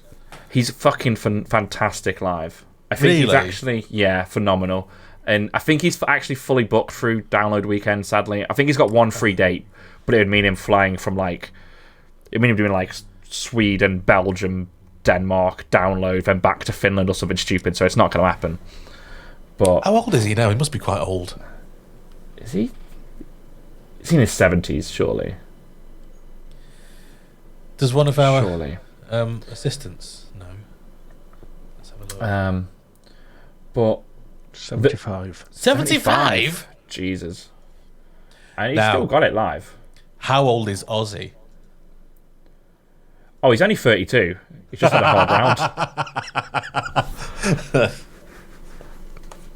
Ozzy's 74. Oh, fuck! God! There we go. But can Alice Cooper still belt it out like he used to? I mean, not like his good old days, but he's not an embarrassment yet, I don't think. I mean, I've not seen him for the last 6 years. I can't remember last time I saw him, 5-6 years ago, but back then he could still belt it out enough. He's not an embarrassment like some older ones are. Yeah. He could still go. Okay. And he brings a stage show. Well, that's it. That's the first thing I think of with Alice Cooper. Is the stage show. Massive show. So he's on at Graspop. I can't say it. Graspop Metal Meeting. Then you've got Megadeth, Tool, Baby Metal. To be honest, it's not standing out quite as much as some of the other ones for me, this one, to be honest. It's a really great lineup. If you take out Tool and you take out Steel Panther, I've just been going through the A to Z list on the website. Oh, yeah. There's not much in there that I wouldn't want to watch. Really? Okay. Yeah. Lead from within. Yeah. Five Finger Death Punch. Obviously, Five Finger Death Punch as well. I wouldn't want to watch. Something like them. There's still time for Five Finger Death Punch to take a slot at download, isn't there? Ugh. I hope not. Why does everybody have thoughts about them? What is this? Because this has passed me by. This. They're just. Are they Texan? Well, they're just like a shit heavy Nickelback. Like, that's the only way to describe it. And I fucking love Nickelback. That's a pretty good way of fucking describing them, actually. Like, yeah, even on this podcast, we've talked about Nickelback and how, actually they've got some tunes.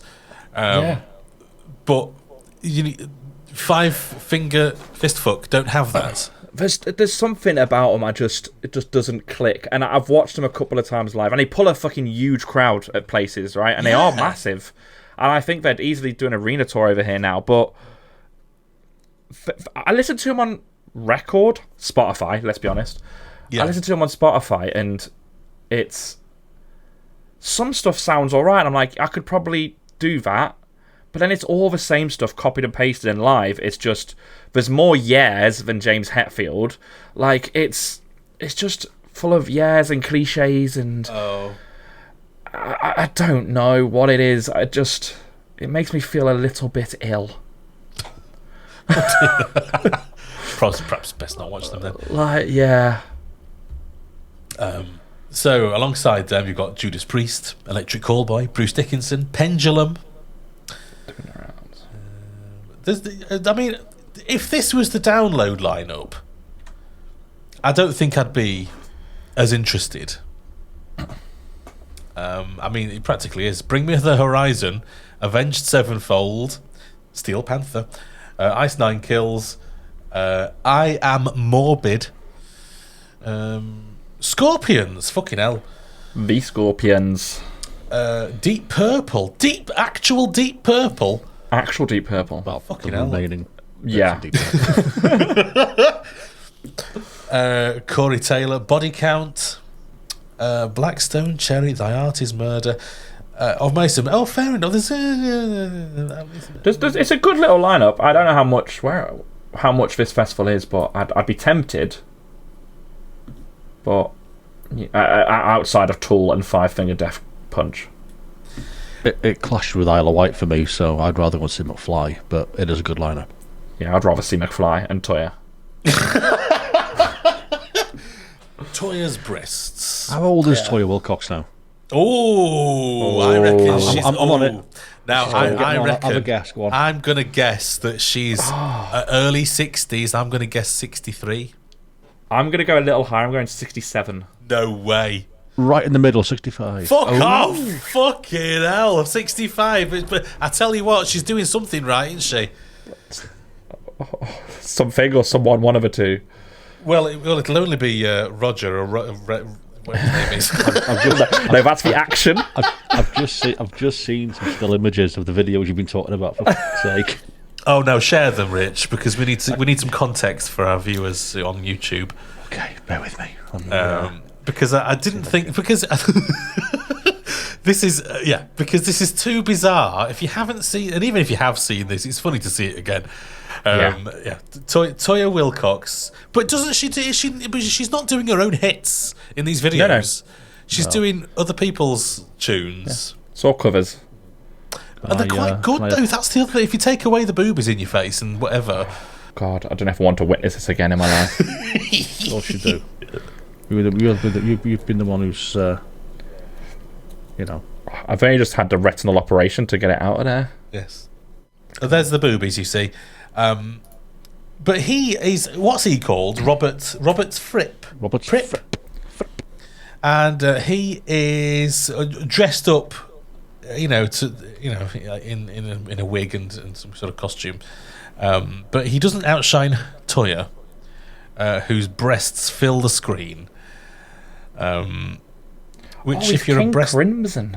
if you're a breast man, then that's very positive for you. Well, we're zooming in now. Look. I got Oh, there they are. bit bigger for you. That's definitely a breakdown. Like, that was a lockdown. Like, just I'm having a breakdown. Yeah, and Let's this get a is wig. Yeah, there's a lot of these. It's different costumes as well. But Toyah for 60 fucking 5, I don't think she's doing too badly. No, she's doing all right, isn't she? I mean, he looks 65, to be fair. If you like that sort of thing. Yeah. Yeah, there's that. So I think we've. Are there any more? Reading and Leeds we haven't really touched on. Anyway, Toyah's breasts. Let's go get his private Just bank. clean my browsing history. Hang on. Yeah, I would. So, has any of us got the Reading and Leeds? Because this has only just come I out. have it handy. Yeah. The Reading and Leeds. Let me. Is it just headliners that they've announced, or big? Some of the, I don't know if it's headliners, but some of the big acts. 6 main stage headliners and 4 others as well. Yeah. Yeah. Now So it's not particularly rock. This or a lot of it isn't rock. It's a lot of pop and. Now you say that. Blink are one of your headliners. Okay. Catfish and the Bottlemen. Fred again. Lana Del Rey. Fred Yeah, again. definitely not rock. Fred again. I don't know. Liam Gallagher and Jerry Cinnamon are your headliners. So they're your six big names. But the really surprising thing for me is they've released 10 bands and they released on Radio 1 last night. And they obviously choose the headliners to leave with and a few big names. And then you've got Ray, never heard of. Skrillex, obviously know and love. Digger D, never heard of. But they've also led with Spirit Box in a Radio 1 announcement as one of the big top 10 bands, which I think is a bit mad for me. It's a way of kind of spanning the genres and getting ticket sales, isn't it? Absolutely. Like, It's a very broad. Yeah, it is very broad. The acts they've got there. So there is. I guess they're trying to do something for everybody, aren't they? yeah, absolutely. And it's a big lineup for them, actually. And it's good to see Fred again headlining, actually, because it's been a while since they've had that type of act headline. What type of act is Fred again? Because I'm out completely. He's a dance producer. Oh, is he? Like, he's kind of one of these. I can't remember his name. I'm going to go completely away from that where I was going. But yeah, he's a dance producer. And it's been a long time since I've had like a dance act kind of headline. So I think that's quite cool. And then Catfish and the Bottlemen have, I say, reunited. They went on a bit of a hiatus. So that's quite a big deal. Yeah. And obviously huge. I love Jerry Cinnamon. And I know a lot of people that fucking detest him. And I know why. But I fucking love him. I don't mind him. If he comes on, I won't turn him off. Fucking love him. I'm obsessed. And then I'm not hearing you talk about Blink very much. Well, I think Blink are an obvious one, but actually, I will talk about him slightly because obviously I went to see him back in October, and the last time I saw Blink with Tom prior to that was at Leeds Festival 2011, maybe, whenever they did their first reunion round. And fuck me, they were shit. Tom sounded shit. Like, there was no energy, there was nothing, and it really put me off Blink for a long time. And then, to the point I stopped listening to him, and then Matt Skiba joined the band. Saw him live, Matt Skiba, a few times. Phenomenal. Like, really reinstilled my faith. And then when Tom came back, I sighed. Like, I just didn't want him to be back, even for the nostalgia. But we went to see him because Laura's never seen him with Tom. So I was like, you know what? I'll begrudgingly pay 80 quid in the hope that Tom's okay. And you know what? Tom was absolutely on fire this time around. You could tell. I don't know if it's potentially, Mark's cancer scare or something. They just seem rebonded as friends. It doesn't seem like a cash-in. It seems like the heart's there. And they put on a fucking phenomenal show as well as sounding great. And it was one of the best gigs I've been to in a long time. And I'd go see him again. Like, if they stay on that form. Like, happily. Have you been to Leeds Festival before? I used to go every year for about 7 years.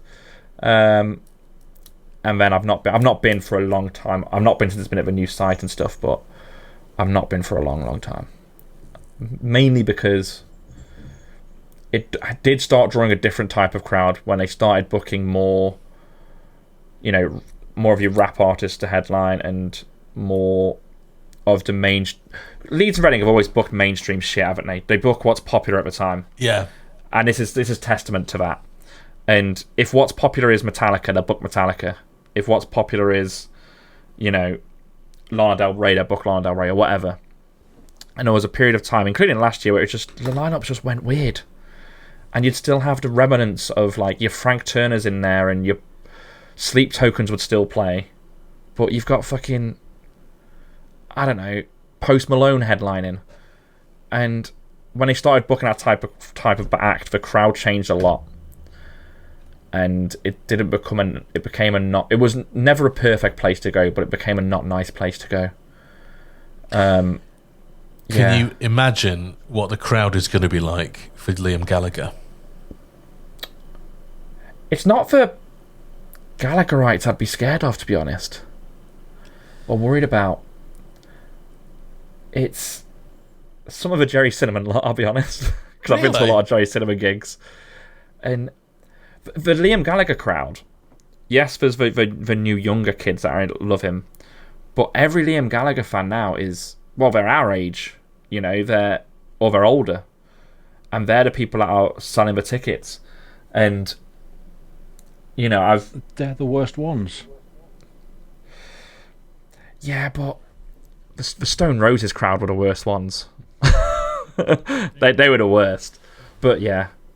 The only reason I say that is, because I worked at a Cortinas gig in Manchester. In fact, I worked at 2 or 3.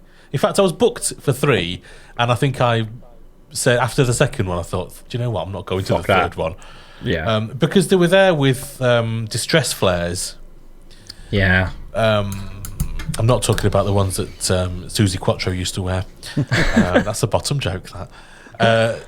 But yeah, there were such. When you're trying to do crowd control, crowd management, as its correct title, and the crowd are not interested in you. The crowd could not give one fuck. Yeah. If they're bringing flares and letting them off in the crowd, they don't give a fuck. They were so wild, and I put them in the same category as Liam Gallagher fans. Yeah. Do you know the flares thing? I know people bring flares to things, but it winds me up a lot because I know how hot they burn, and even underwater, those things burn, and you don't want one of those things near you. No, and people will just like launch them as well. Yeah, like, dickheads. Yeah. So yeah, no, I definitely get that, and it will be a. It's going to be an interesting crowd because they've led with Spirit Box and Blink, and if they book that Blink day to draw in the rock and even metalheads, and if they book in an old-fashioned Leeds and Reading way for even half of the festival, then it's going to be a very weird mix of crowds. But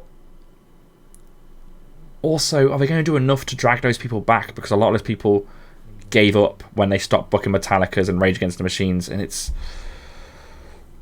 is an odd lineup. Just this bunch, it's it's a very strange. You'd never put them together. No, maybe they're going to do, because they've got 2 main stages now. Maybe they're going to book one for each type of thing. I don't know what they're going to do, but it's an interesting one. I guess they could spread them out a bit. Do they have a rock stage? Or they used to have was it a lockup or something like that? I can't remember what it used to be called, but we used to have a stage that was full of just your rock and metal and pop punk acts, even up until about 6-7 years ago, when they stopped really kind of doing that as much. They just booked for token acts like Sleep Tokens and stuff. Right, yeah. Okay. All right. Well, I won't be booking a ticket myself, but it's information for anybody out there who looks at this and thinks that's for me. Yeah. Day tickets are always an option, I suppose. Yeah. But moving on from the lineups, there are some other minuscule items of news. Now, Let's have a look at which ones we want to cover, because there is quite a few. There's quite a few bits. Now, Ward 16 are debating whether phones should be allowed at Ghosts gigs. Now, I know we've covered this sort of thing before, but it's always one that provokes a bit of debate and thoughts. Ward 16 on their Facebook page have posted this thing about Ghost, saying there's basically a sign there that says "No cell phone zone. This event will be a phone-free experience. Use of phones, smart watches, and accessories will not be permitted in the performance space. Upon arrival at the scene, all phones, smartwatches, and accessories will be secured in individual yonder pouches that will be opened at the end of the event." So it's the same thing that we've seen with other artists. Now, Ward 16 are saying they don't mind it, as long as you enjoy yourselves and be respectful. They've benefited from many inmate-taken photos posted online, and that was always my thought as well, is that, especially smaller bands will benefit from smaller bands. Sure, they rely on it, don't they? Yeah. And I think there's a certain type of band who are the ones who are banning people from having their personal devices on them. And I mean, to go as far as banning a smartwatch is fucking ridiculous, if you ask me. Yeah. How the fuck are you going to get in? You've no tickets anymore. I mean, you get the bag after you go through. So you'd go in, you'd get your ticket scanned on your phone, and then you'd lock it into this bag, which is opened by a magnet, I think it is, isn't it? At the end of the gig. In or there's certain areas in the venue where you can go and use it. It's just, as I said earlier, I'm all for escapism. I'm all for kind of living in the moment and enjoying it. But I don't think bands should be telling us when we can and can't. There's certain people who can't be away from the phone due to, relatives or friends who are ill, or childcare stuff or anything. And I think I get that watching a gig from behind a sea of phone screens recording the gig can be frustrating, and it is frustrating. But to outright ban, again, as I said last time, it's just wrong. Yeah, no, I agree. I mean, I hate the fucking phone culture of everyone getting their phone out straight away at the start of the gig. It's so shit.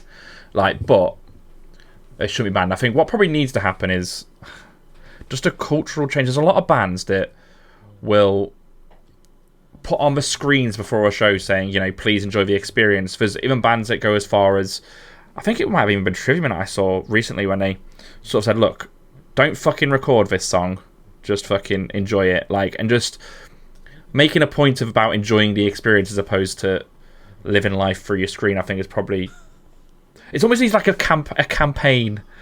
We need a campaign. Yeah, but you can't. Even if you can go to the fucking bar and unlock your phone to use it there or whatever, that's not going to help if your fucking kid's in a car crash, is it? Do you know what I mean? You can't do that to people. I know it's people's choice as well to go to a gig that's going to happen at, but you can't do it. I don't think there's something. Do you know? I went to see Royal Blood a few weeks ago now.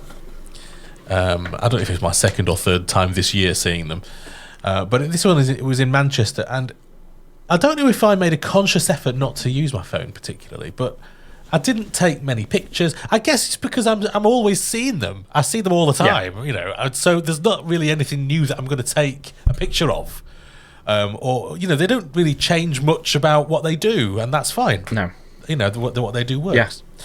But is it wrong? Is it wrong to stop somebody who might be their first ever gig, might be their first time seeing their favourite band?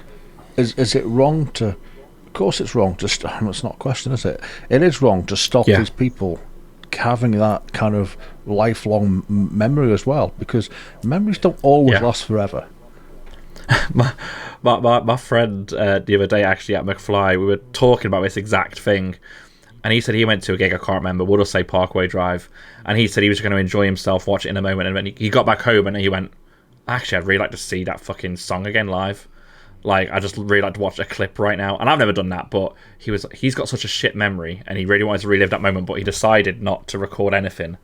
And he kind of regretted it. And I mean, I'm a sucker for recording little videos. My phone's full of videos from gigs, like the occasional 30-second video. And I've never fucking watched them. But that's me.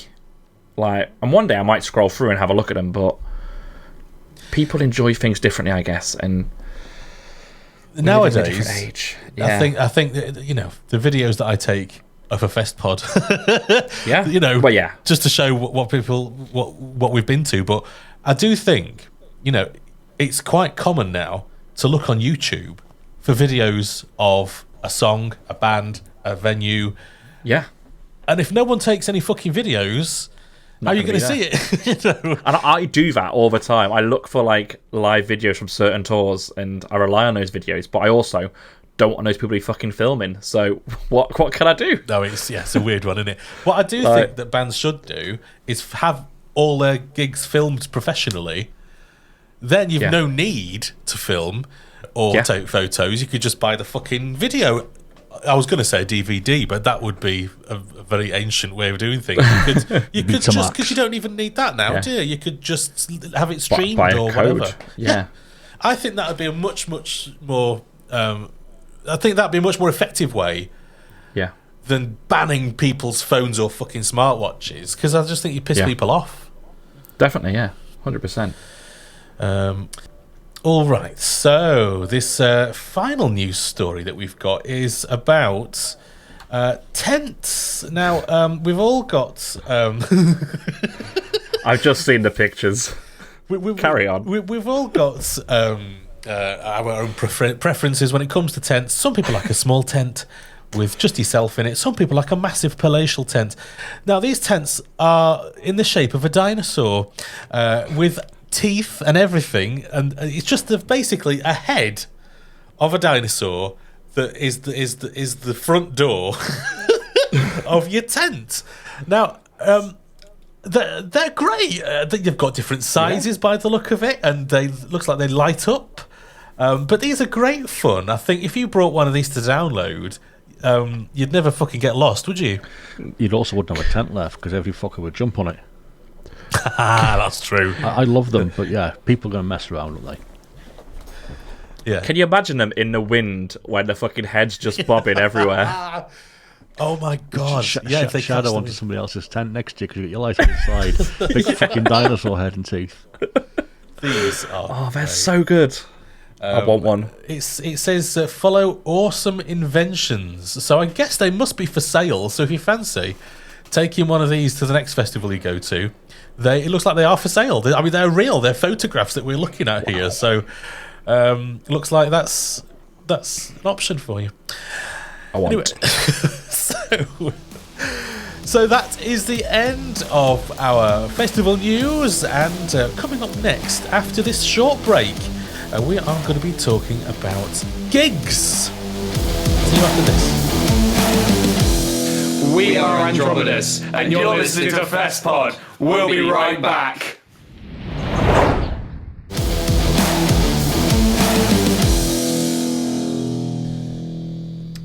Welcome back to Festpod. Now let's talk about gigs in the guide. So what gigs or festivals are coming up in the next month or two? Let's have a look.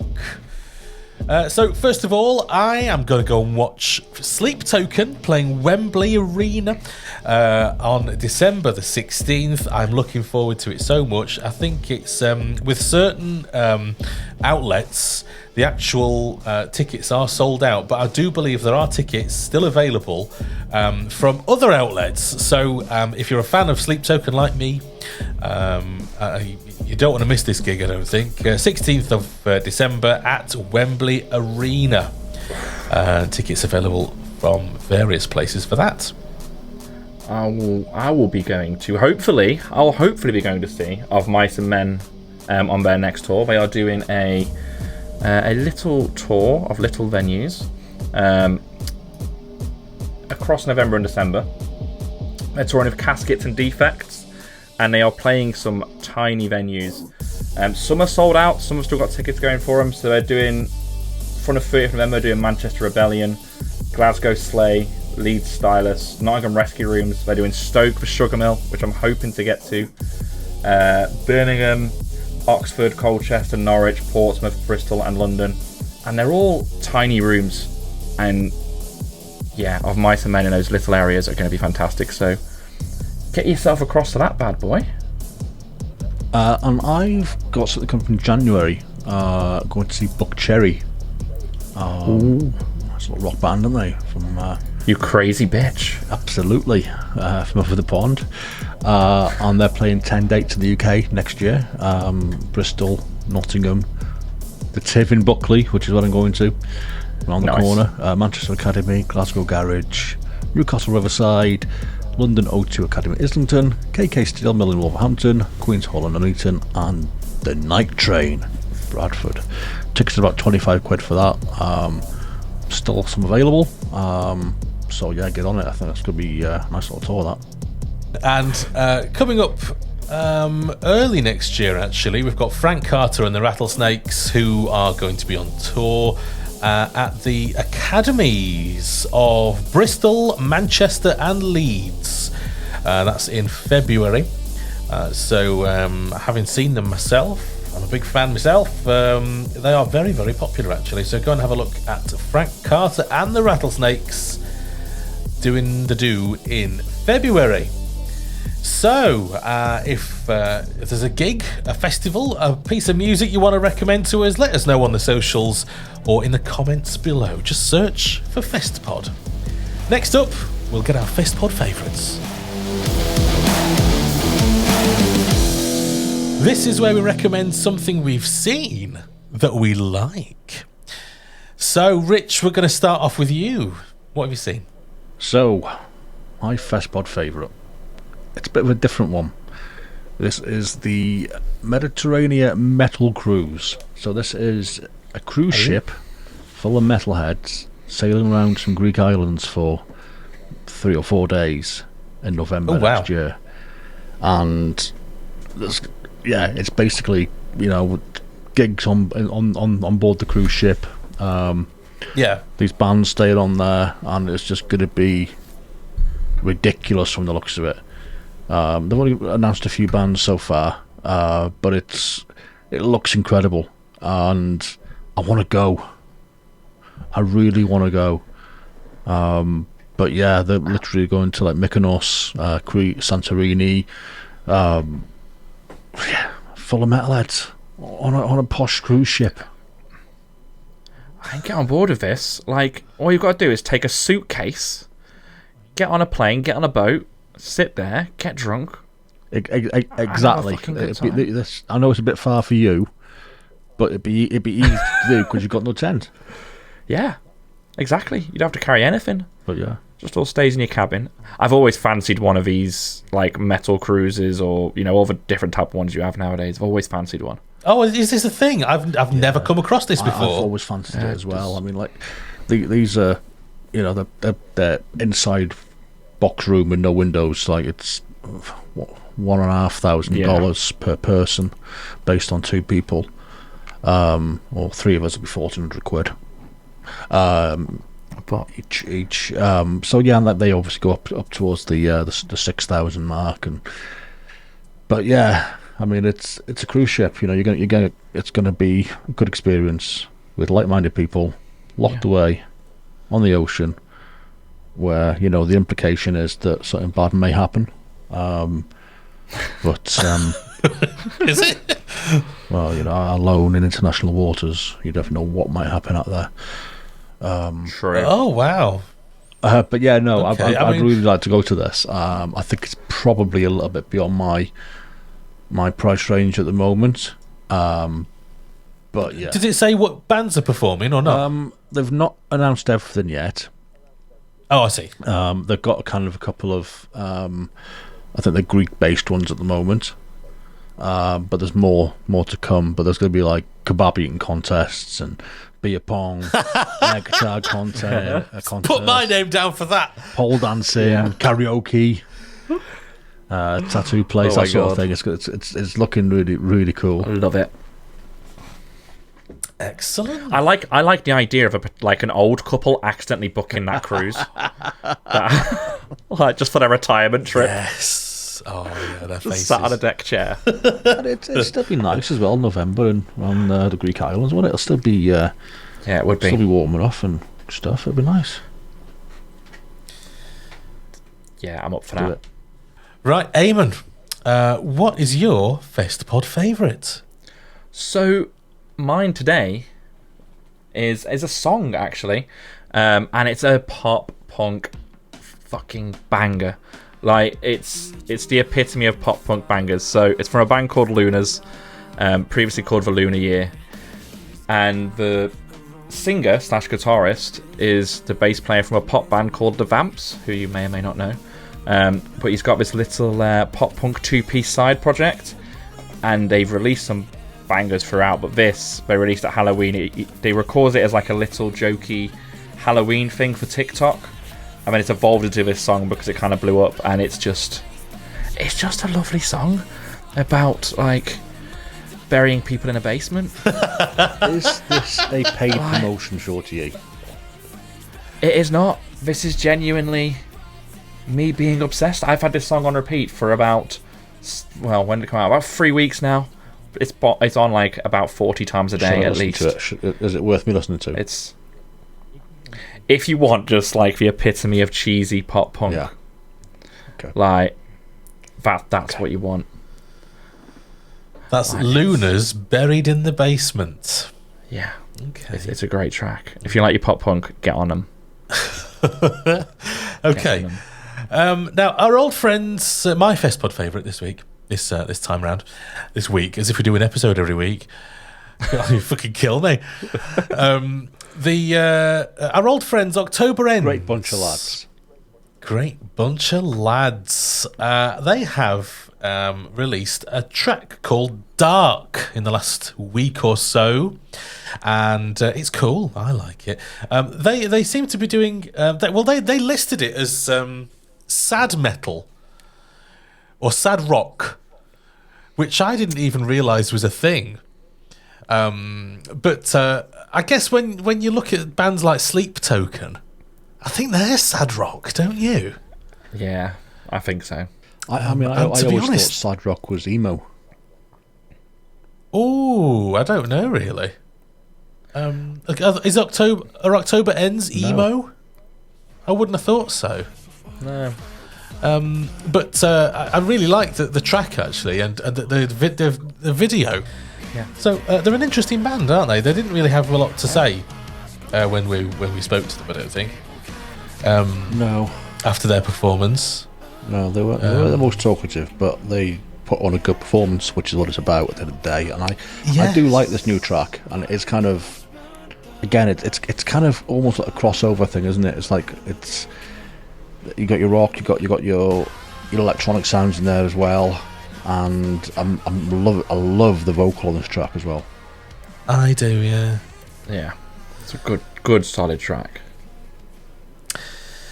So that's my Festpod favourite, October Ends. Look for that on your music player. Dark is the name of the track. So that is almost it. It's just time for our hosts to plug whatever else you do. Let's go to Rich first of all. What else have you got going on, Hello Rich? there. As always, Hello. I'll always plug my Richard Holmes Photography on all the socials. It is what it is. I've not been out much recently due to my health.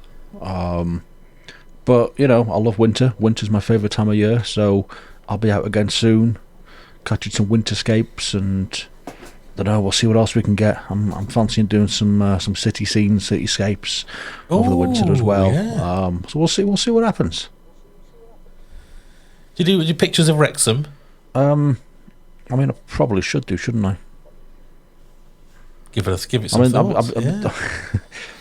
I mean, I've taken my drone out and got some aerial stuff of St Giles Parish Church in Wrexham. But in terms of my, do I go out on my camera in Wrexham? No, and that's not because Wrexham's a bad place. That's not like that at all. The only time I've taken it out is I took a picture of Ryan Reynolds on a bus. So Yes, I did see those. I papped him. I papped him On a bus? an open top bus celebrating promotion to the Football League. Yeah. Oh, not the number 84? Not the 84. Just going or past. the number 1 to Chester. I don't know. It was a private bus. Okay, right. You weren't allowed on. I mean, So you I had to didn't try, but pap I'd him. have probably been beaten up by security before. Okay. Shorty E, what else have you got going on? So I'm going to semi-plug my Twitch channel, twitch.tv/ShortyETV as usual. But more importantly, I did a 100-hour stream for Diabetes UK recently. I know some of the guys that listen to this show did donate, so thank you if you donated. If you didn't, that's fine. I won't hate you forever. But we raised just over 700 quid for Diabetes UK, so that was really good. So yeah, if you want to see more of that fun, come on over. But let's just say thanks to the guys that listened to the show and donated, really. So how do people find you? They can go on twitch.tv/ShortyETV or on any social site. I'm just Shorty E. Without the TV? Everywhere. Without the TV. Nah, yeah. Controversial TV edition on Twitch. Yeah, it is controversial and it's a long story and I'm very angry about it. And it's my own stupid fault. I remember you talking about it on Twitch. Yes. Because I watched. See. You did? So if you've enjoyed the show, please interact with the video or the podcast. Wherever you found us, it just gives us that little leg up in discoverability so that new people find us. We are on the socials, YouTube. Just search for Festpod and we're very easy to find. So that's it. Thanks for listening and we'll catch you next time. Bye. Bye-bye.